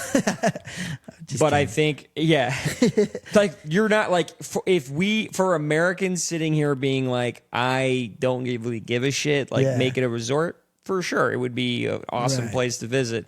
But for the people that were living there currently who were like, where the fuck are we going to go? They're like, what? That sucks. They're like, what? I don't want to live in a fucking swirly slide. Yeah. I don't want to live in a goddamn wave pool. I don't want to live on a golf course. Yeah. Although they could all just be employed by the resort. Yeah. Let's make it a giant ass resort. I mean, that's so crazy to say. That is We're going crazy. to take over your country and make you guys servants. You guys are all going to be employees for the Trump Corporation. Is it doing it again? I think it's doing It's it definitely still uploading and taking audio. So at the very least, we're going to get audio and some shitty ass video. Yeah. But that's fine. This is fun though. I like this. I drank one too many beers and I got sad. You got a little sad, dude. Yeah. I'm a very happy drunk mostly. I've just been down recently. Is it just because of the Kill Tony thing? Yeah, it's been fucking with me. Has it really? Yeah, a lot. So the Kill Tony thing, it fucked with me too. Yeah. Just fucking with you because you're just too critical. I could have done way better, and I know I could have done way better, and I just didn't. Well, then just do better next time. Yeah, that's easy to say. Yeah, I know, but you feel like you missed the. Yeah. You feel like when you what's going on. You know when you're like at a subway, and then you miss the train, and then you're like upset for a little bit, like fuck, dude, I missed the train. Never been at the subway. Bus stop. I'll tell you this. This is what it feels like. When I was a kid, my parents were divorced, and my dad would pick me up sometimes to go out to the farm, which I loved to be at. And I was playing the Wii, and I was sitting there and I was swinging, and I was swinging, and I was swinging, playing golf on the Wii. And he knocked on the door, and he was like, "Hey, we're going to the farm." I was like, "Dad, I'll be there in a minute." I just kept swinging. I turned around, my dad's gone. And he just left, and now the whole day I got to sit there and hold this Wii remote, realizing I didn't even want to do this in the first place. So I'm just sitting there going, "Oh well, I was focused on the wrong things," you know. So you think you don't want to focus on comedy anymore? Is that what you're saying? No, I just don't think Kill Tony's the end all be all. No, I don't think so either. I think Kill Tony is in. I think definitely being funny during a podcast is a good thing, and I'm missing the boat on that one. No, it's fine. We're just chatting. I mean, the one thing I hate is you don't need to feel like you need to be funny. I feel like we should just be able to talk. Yeah. And then it just kind of happens. You know what I mean? That's the idea, right? But right. You know, when you first start doing stand up and you get 2 laughs in a minute, you go, "Hey, that's pretty great." And then you get to a point where you get, 5 or 6 laughs in a minute, and you go, "Hey, that's great." And then you go back to getting 2 laughs per minute, and you go, "Man, there's something wrong with me." And you go, "Well, look, you got 2 laughs per minute. You'll figure it out." And it's like, "But I had it figured out." Yeah. Like, but it's am I getting worse? like a stock market. I mean, it goes up and down. Yeah. It's not just a clear line forward. It'd be nice if it was. Because I mean, comedy, you get. I feel like since I started, and I don't know shit either, but since I've started, it has been I suck, and then I'm like, oh, these are pretty good. Yeah. But then I get bored of the jokes, and I feel like I'm doing them all the time, and I'm seeing the same people that are listening to them all the time. Yeah. And I'm like, I need to do different jokes. And then I start sucking again because they're new jokes. Right. Well, that's good. It's okay to suck if it's a new joke. I've never been upset about a new joke sucking. Right. But you know what I'm saying? Like, then you're sucking again because they're new jokes. Well, that's not the same thing. It's because that Family Feud joke I've done a million times. And for whatever reason, that day, like, I wouldn't go up there with some half-hearted shit. Like, I've done the Family Feud one a million times. It pretty consistently gets huge laughs. And it just did not. It did not that day. So that's what's fucking with my mind as I'm going, is everything I've thought about comedy, like, wrong? We're getting a little too, sad.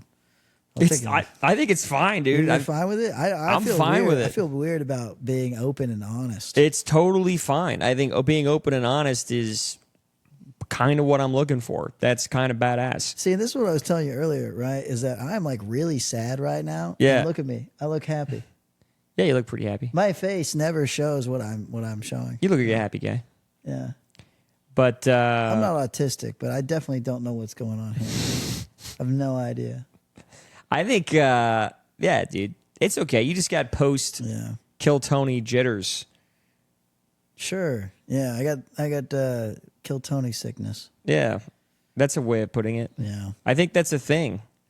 Because anytime I've talked to a lot of people on here after Kill Tony, and a lot of times they're like, I don't know, I could have done better. Like, I just don't know. Like, where does that mean? Like, where do I go from here? Oh, well, I'm glad to be in that same class of people. Well, eventually you just go back out there and you do it again, and it's just like you're back in it, you know? Yeah. But have you had anybody on this show that did well on Kill Tony?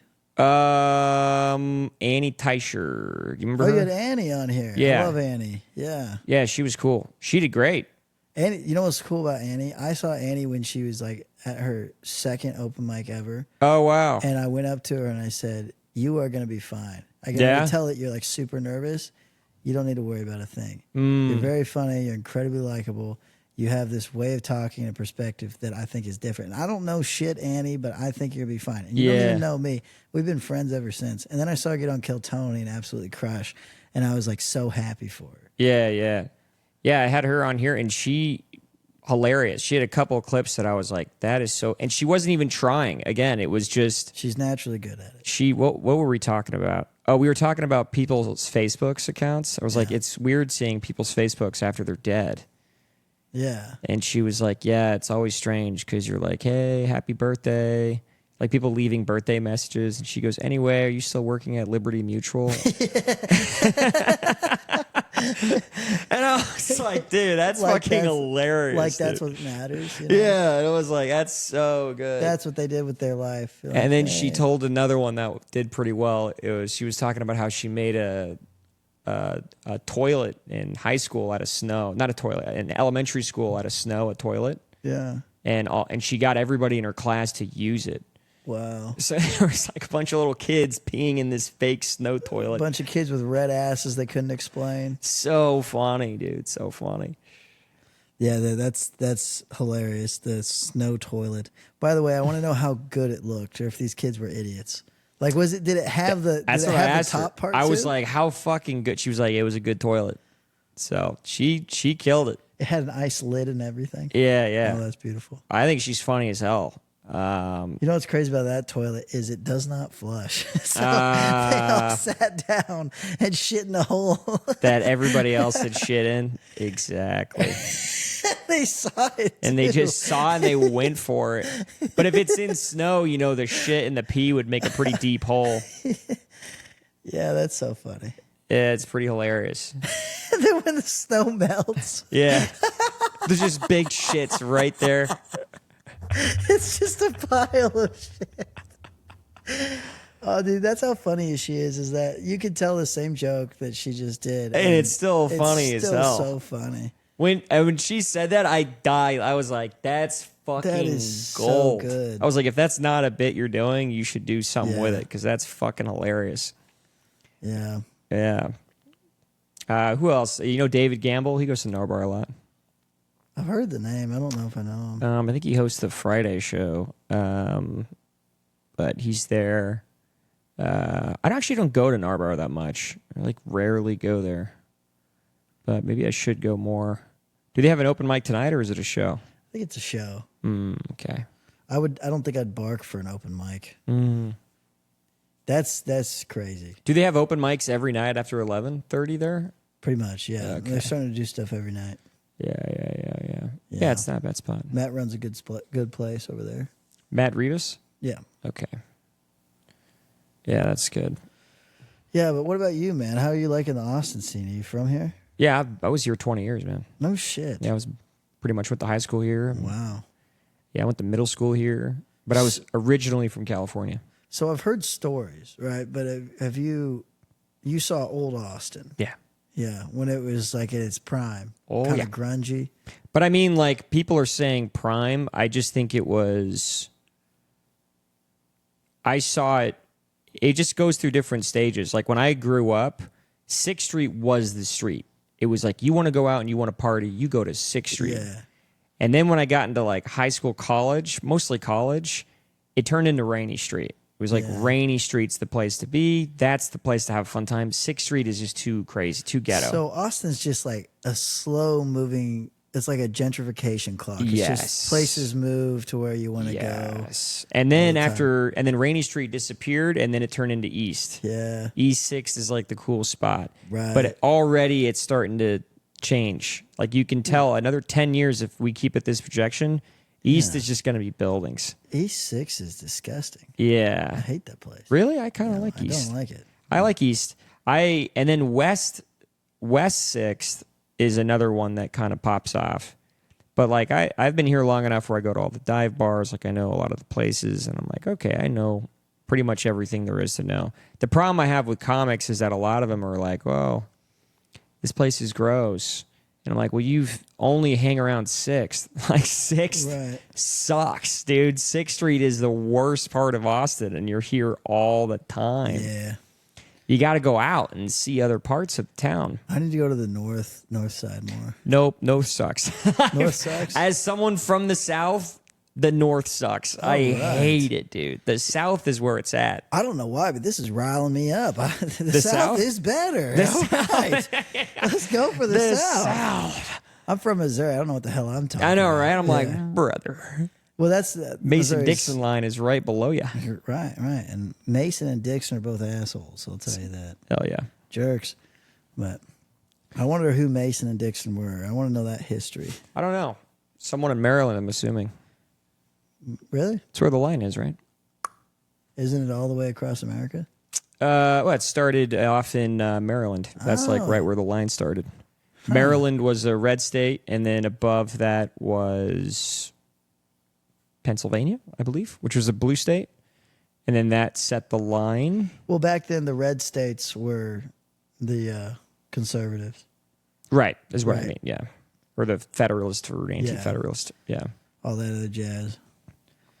Red and blue and red. So, But yeah, so I've been here to see the whole transition of the town. And it's definitely changed. The last 5 years more than any, just because all the buildings. It's like, holy fuck, these new buildings are nuts. well, I'll tell you what, it's no Hamilton, Missouri, but it'll do. It's no small town quilt shop USA. But That's where you're from, Hamilton? Oh, I didn't tell you that either. My hometown got taken over by quilt shops. Oh, wow. You don't believe me at all. Like AIDS quilts? No. What does that mean, quilt shop? What do you mean? You never heard of a quilt?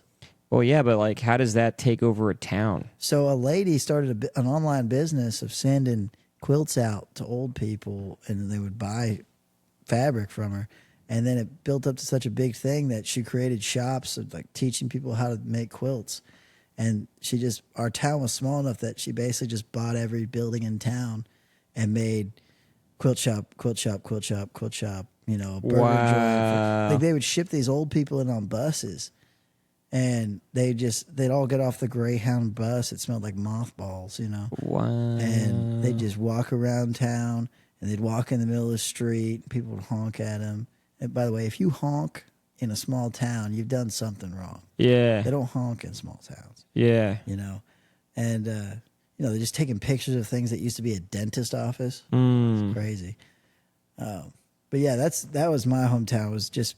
But since 2011, pretty much, it was just all quilt shops. Yeah, that's interesting. Yeah. Quilts. That's like how these big corporations take over, is they consume a town and then the one over, and then all of a sudden...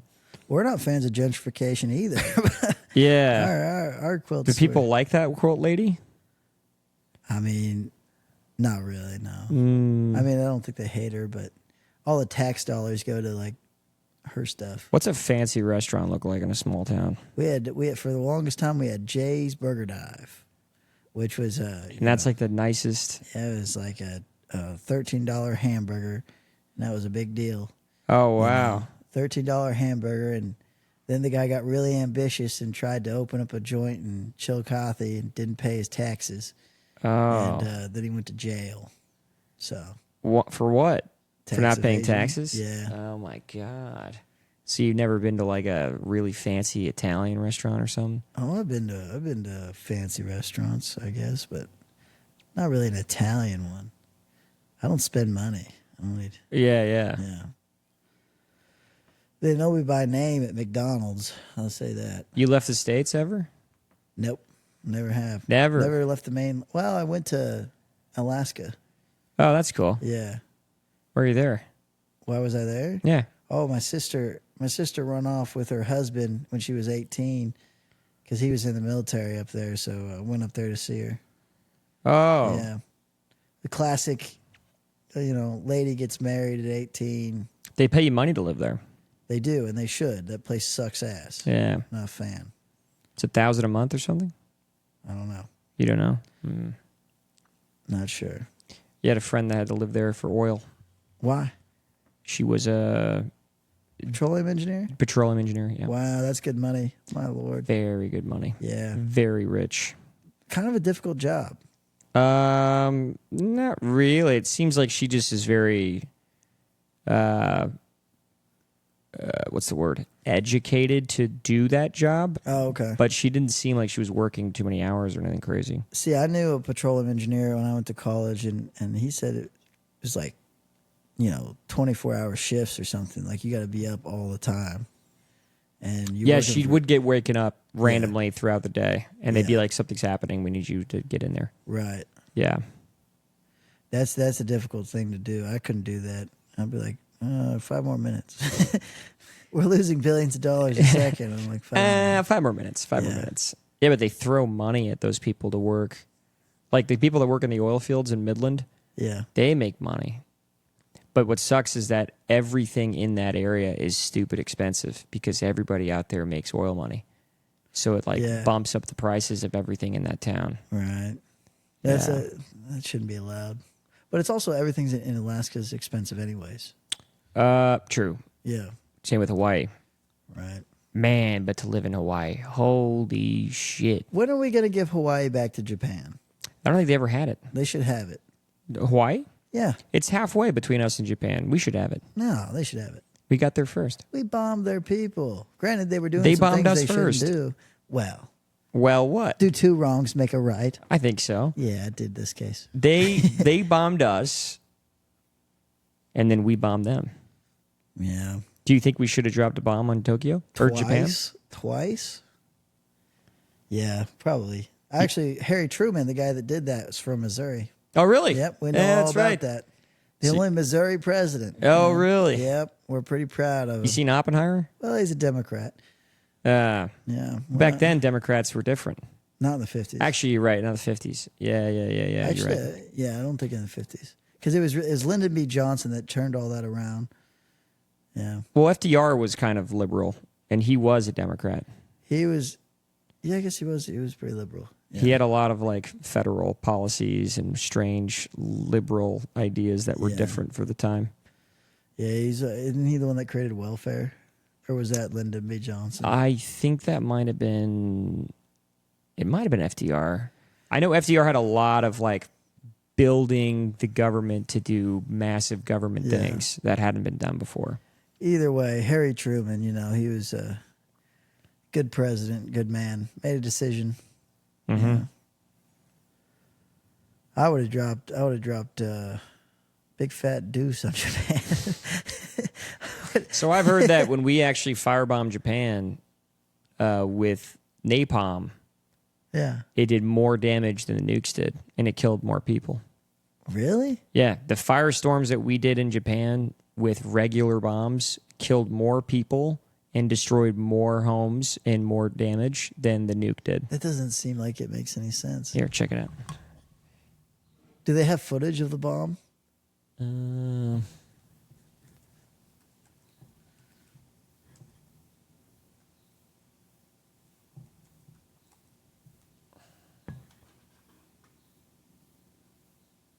Yeah, here we go. 165,000 times as much city, killing between 100,000 people, making it the deadliest area in World War II. So 100,000. Yeah, some say it's more destructive in history. However, unlike which tells me a year later, there was no publicly funded museum. Yeah. Wow, I didn't know that. So then hold on, Japan, Nagasaki, death toll. Yeah, so 40 to 70,000. So the firestorm killed 100. and then you can do Well, Hiroshima was the firestorm before or after? before. Well, I mean, then the bomb might have killed 170,000. Yeah, but the firestorm was in Tokyo, and then these were in Nagasaki and Hiroshima. Oh. So it was two different areas. Well, But- maybe they all moved to Nagasaki because Actually, of the firestorm. Hiroshima, this one did a lot more damage. Holy shit. 140 is a Now, lot. was that the big one? That's the... How is that? How do you get a range of 80 or 74,000? Because of radiation, probably. So it's like some of these people died of radiation or burns or something else later in their life, and they're adding it to the death toll, and other okay. people disagree that it shouldn't be in the death toll. Interesting. But yeah, We brought up death, and now I'm sad again. are you worried about death? I think about death a lot. Do you really? Yeah. Like that you're gonna die? Well, yeah, I'm a hypochondriac, but not more like that. More like the concept of death, of like existence and then non-existence. It's a hack thing to think about, but like, if you ask me, the real Calling death hack is hilarious. well, Dude, death is so hack, dude. it is, man. But it's like if there's one reason for why humans are here, it's because like what we can all agree on is we're trying to figure out why we're here. And death is akin to that, obviously. Right? Yeah. And so I guess that's why I think about it a lot, is because, you could think about, the sports, or you could think about whatever, but no, at the end of the day, all that's finite. Do you Death is going to exist even after death. so you're legitimately concerned about it? About my own death, or just death in the concept? Your own death. I'm not really concerned about my own death. No. Oh. Oh, man, I want another beer. I think I'm one beer away from being funny. Get it. Get a beer. Yeah, you got another like 30 minutes? I'm good. I drank so much this weekend. I need to chill. I went to, what did I do this week? It was just Memorial. I had like a bunch of friends in from out of town. And it was just a mess of drinking. Massive drinking, huh? Yeah. But I have a buddy who is in a fight with his girlfriend. That's why his computers is here, because he doesn't want her to destroy it in revenge for them not doing well. So he didn't cheat on her or anything? No, they just hate each other. Oh. Yeah. I mean, I can understand why you would hate her if she's like, you know what? Fuck you. I'm just going to destroy your shit. Yeah, she stole his dog today. That's crazy, dude. Yeah. She just left town with his dog. She's in Houston now, and he's like, fucking bitch. Oops. Yeah, that's my response to that, is a good hearty burp. Sick. Tight. Sick. Yeah. Oh, man. Women. Good people. Great people. Yeah. Yeah. But you got a girl, but she's gone. She's in Kansas. Yeah, she's in Kansas. You guys still talk to each other a lot? She called me twice during this, so. Oh, really? Yeah. Oh, man. Yep. She's all right. She's pretty great. God, she's not going to watch this. What am I talking about? Yeah, it's probably not. No, she's great. Yeah. I've been thinking about way too much to even think about that. Yeah. But we were talking about death. Death is weird, man. Let's talk about it. What about death? Well, if nothing happens after death, then nothing happens in life. Dude, that's nihilist, though. I thought you were a God-fearing man. I am. Yeah. That's why I believe in God. I just think, like, there's no way I'll ever be able to prove that God is real.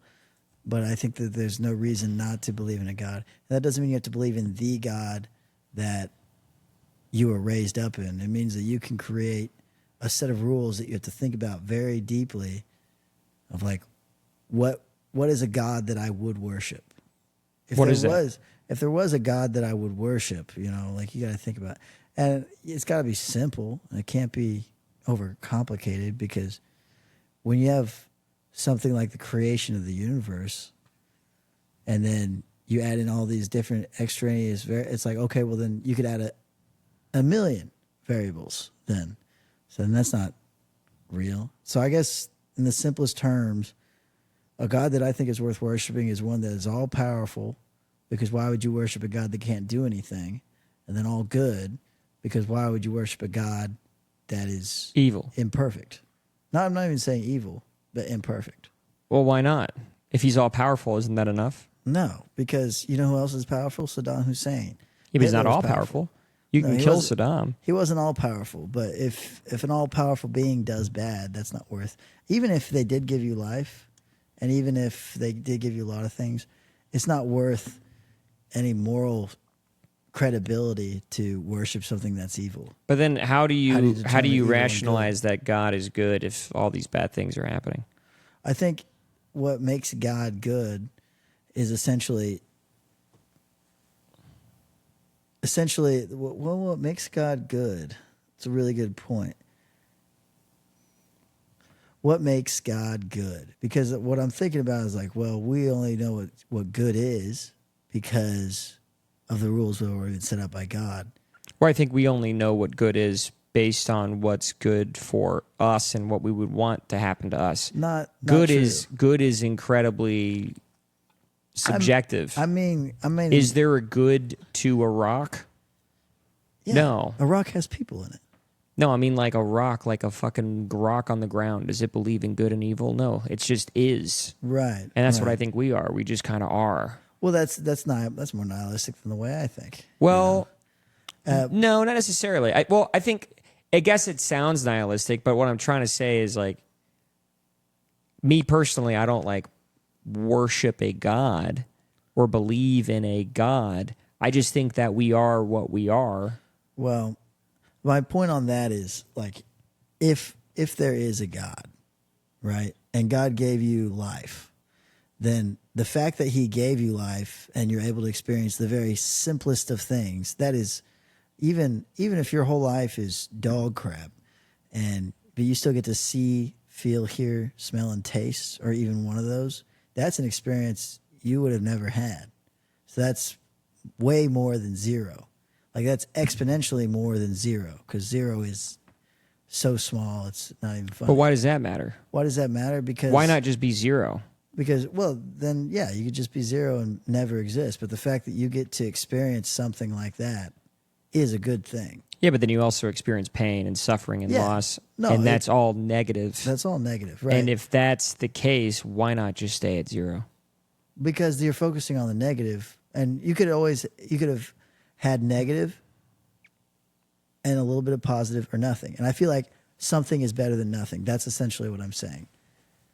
And I think that part of it is a little bit of ungratefulness, right? And rightfully so for some people in really shitty situations where they're like, I grew up on the streets. I never had any food or whatever. It was terrible. It was awful. Though these people, whatever. But at the end of the day, you still got to smell a fresh pastry. Like there's so many small things that we all take for granted. Like back in the past, if you were to take one of the people from Jesus' time and just showed them like an iPhone, they would have thought it was the coolest thing in the world. They wouldn't have understood it. Or if you would have just showed them like new cuisines, they just had bread and other stuff. Stuff like that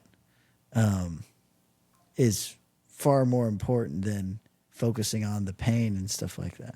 That's just what I think personally.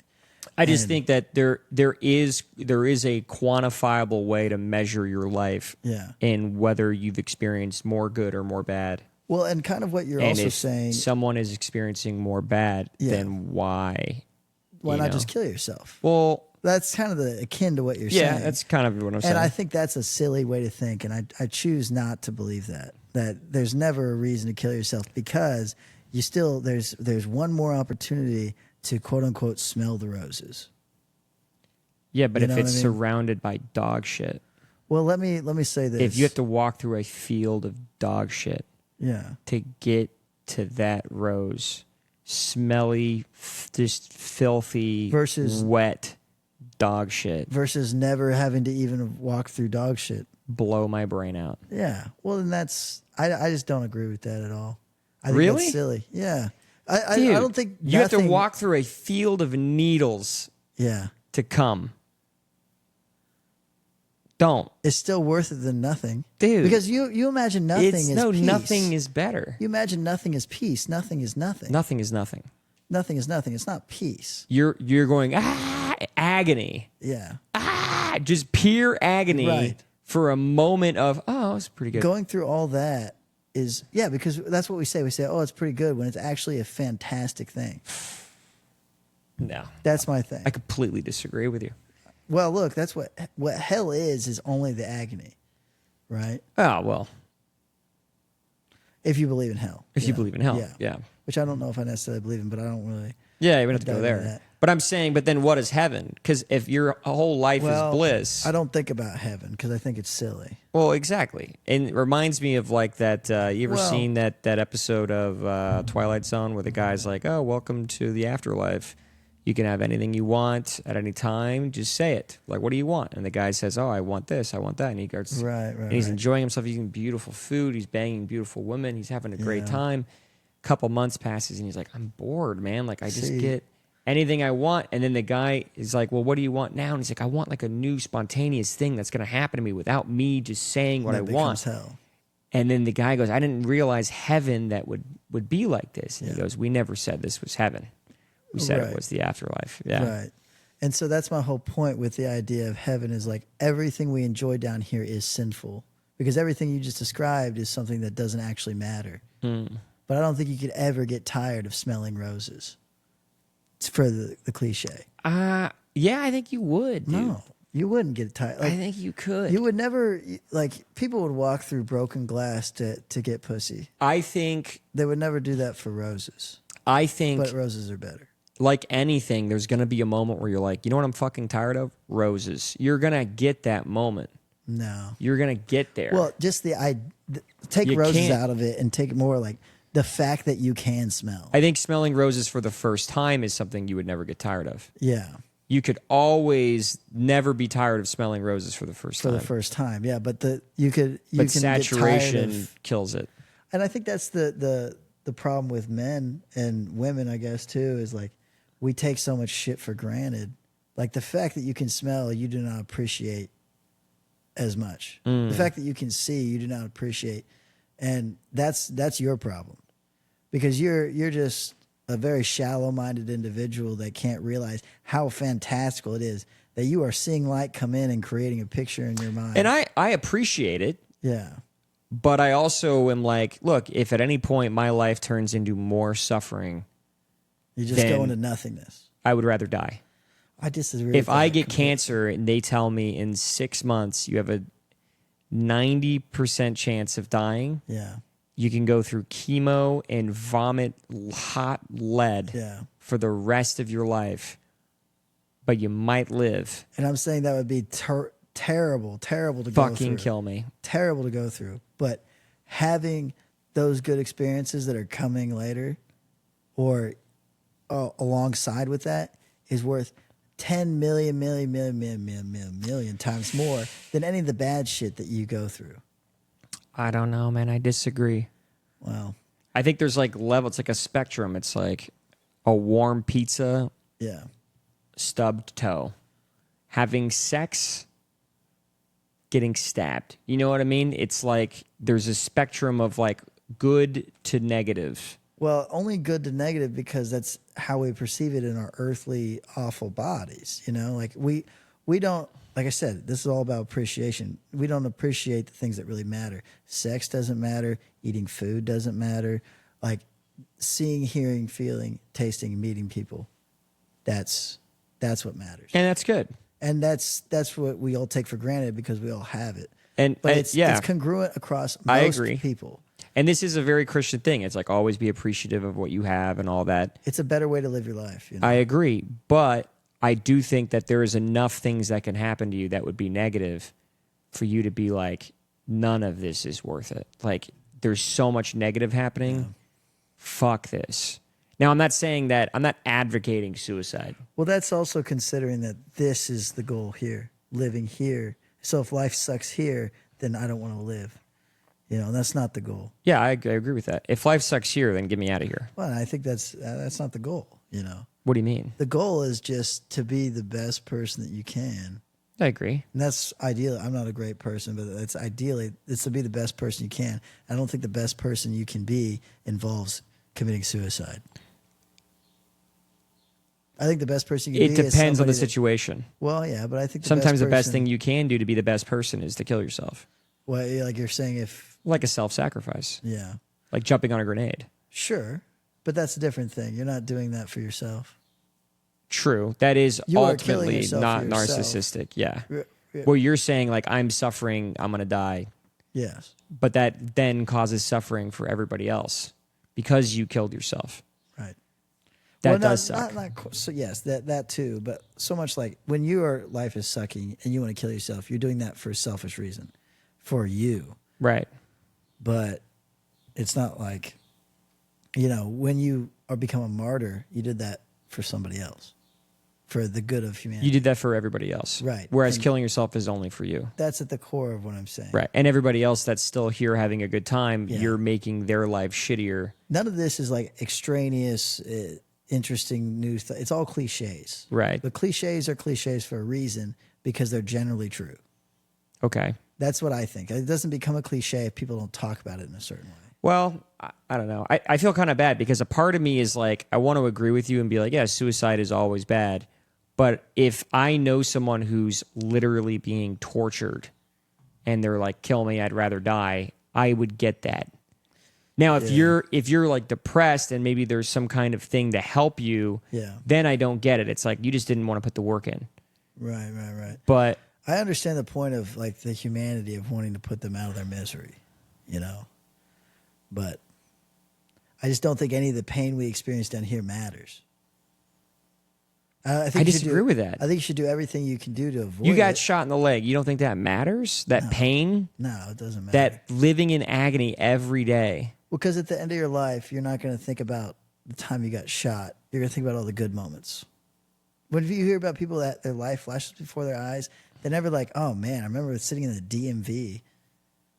But if you have no good moments left, I think you can kill yourself. I think if you have one good moment and your life flashes before your eyes, that's what shows up. Like, do you understand like how crazy this is? Like, it is crazy. What you're saying is, if you were going to experience pain every day of your life for the rest of your life, and you knew that, but for a at fact. some point in the future you're going to have a Thin Mint, it makes it all worth it. You know how crazy that is? That's nuts. Because the other option is to just hedge your bets and say, yeah, that's not going to happen.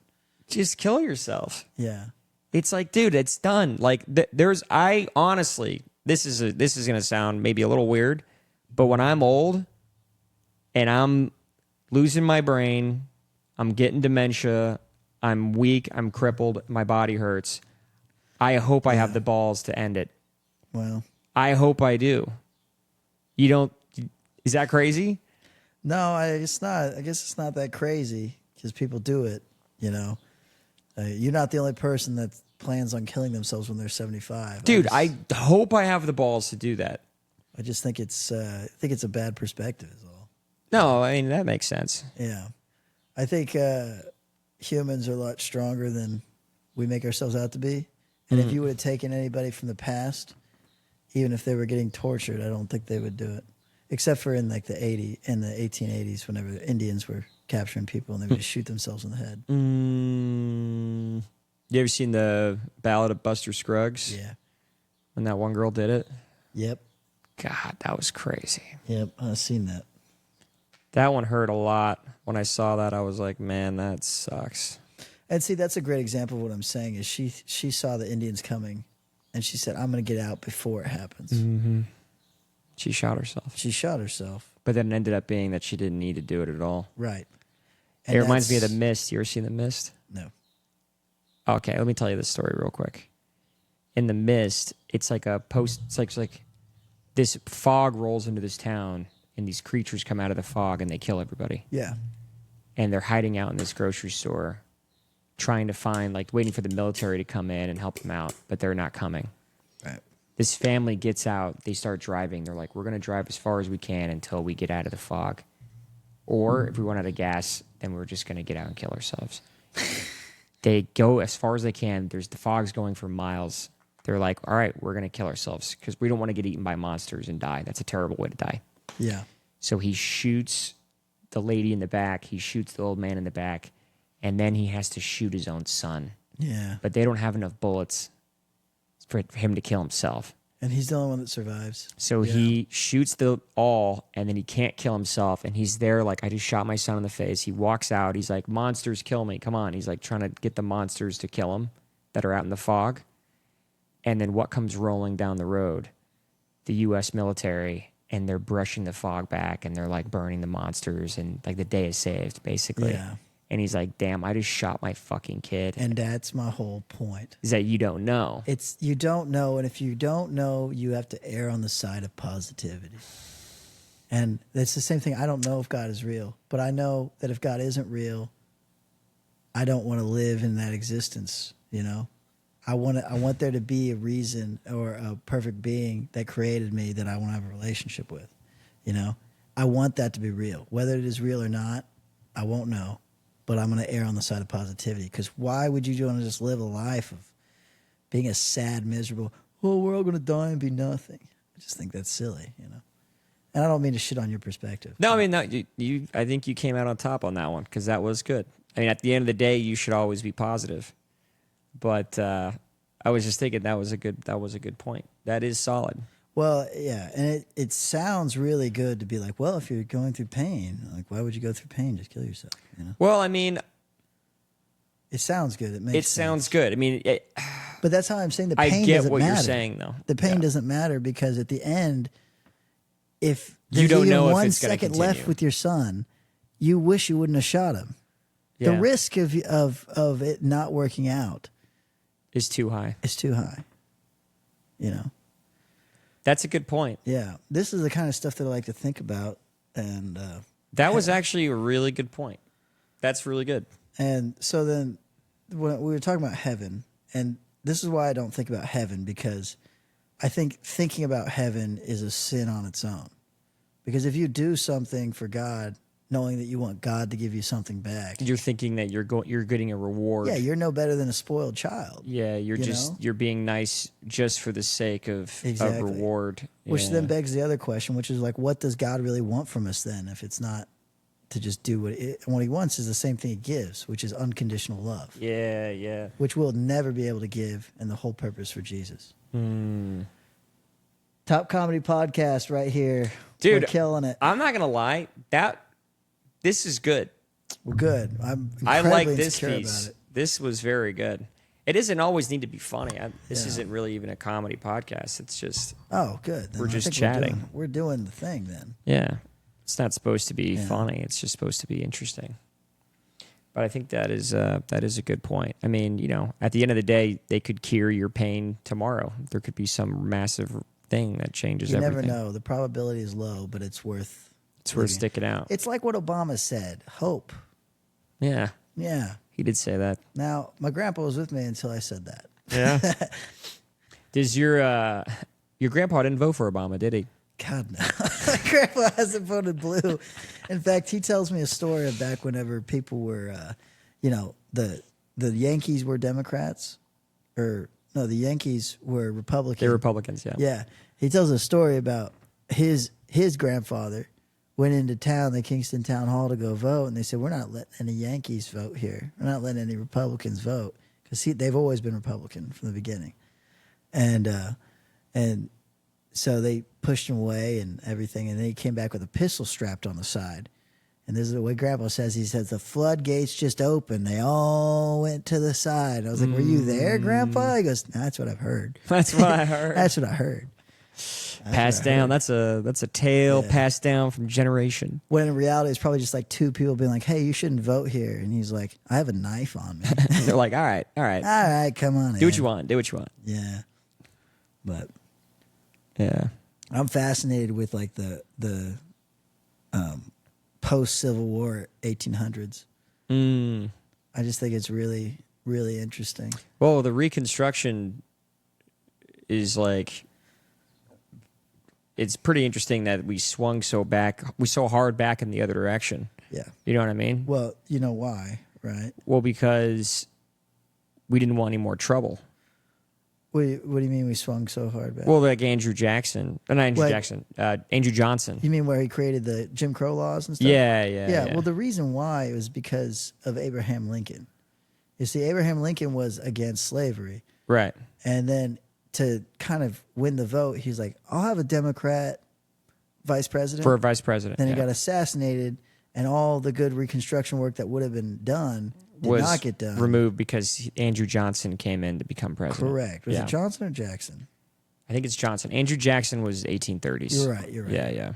Yeah, so that's one of the biggest blunders of Lincoln's presidency is that it was a massive setback for sure. Massive setback, and because imagine they had like, but everybody used to do that. It wasn't just him. Everyone had the opposite party as the VP. Oh, is that right? Everyone used to do that. I think that's a more modern thing where people were like, "Hey, why don't we just not do that?" But I think for a while that used to be a thing that they would do. Well, that's really, I guess, the start whenever America started getting polarized because the stakes got really high. You're talking about human sacrifice. And enough presidents die and someone else takes over. It's like, can we not do that anymore? Yeah, why risk it? Yeah, because it was, how many people was it? Van Buren, Lincoln, Garfield. Who was the other guy that got shot? Oh, the video went out again. Who else was the other guy? Reagan got shot. They say Reagan broke the chain. JFK. Who's the other one in the 1900s that got shot? Teddy Roosevelt. Teddy Roosevelt got shot, and apparently a book stopped it or something. Yeah, he was making a speech. Someone shot him, and he continued. And then he kept doing the speech. What a badass! Teddy Roosevelt, man, he has one of my favorite lines I've ever heard anybody say, which is like, "If you don't want the credit, you can do whatever you want." As long as you're willing to give the credit to somebody else, you can do literally anything you want. That feels so deep, and I'm trying to see how deep that is. Well, because what's at the core of it is it's saying that your ego is the issue. Like if you want to do good, you just have to live in the shadows because there's always somebody with money that wants to take the credit but not do the work. There's always somebody with the power that wants to take the credit but not do the work.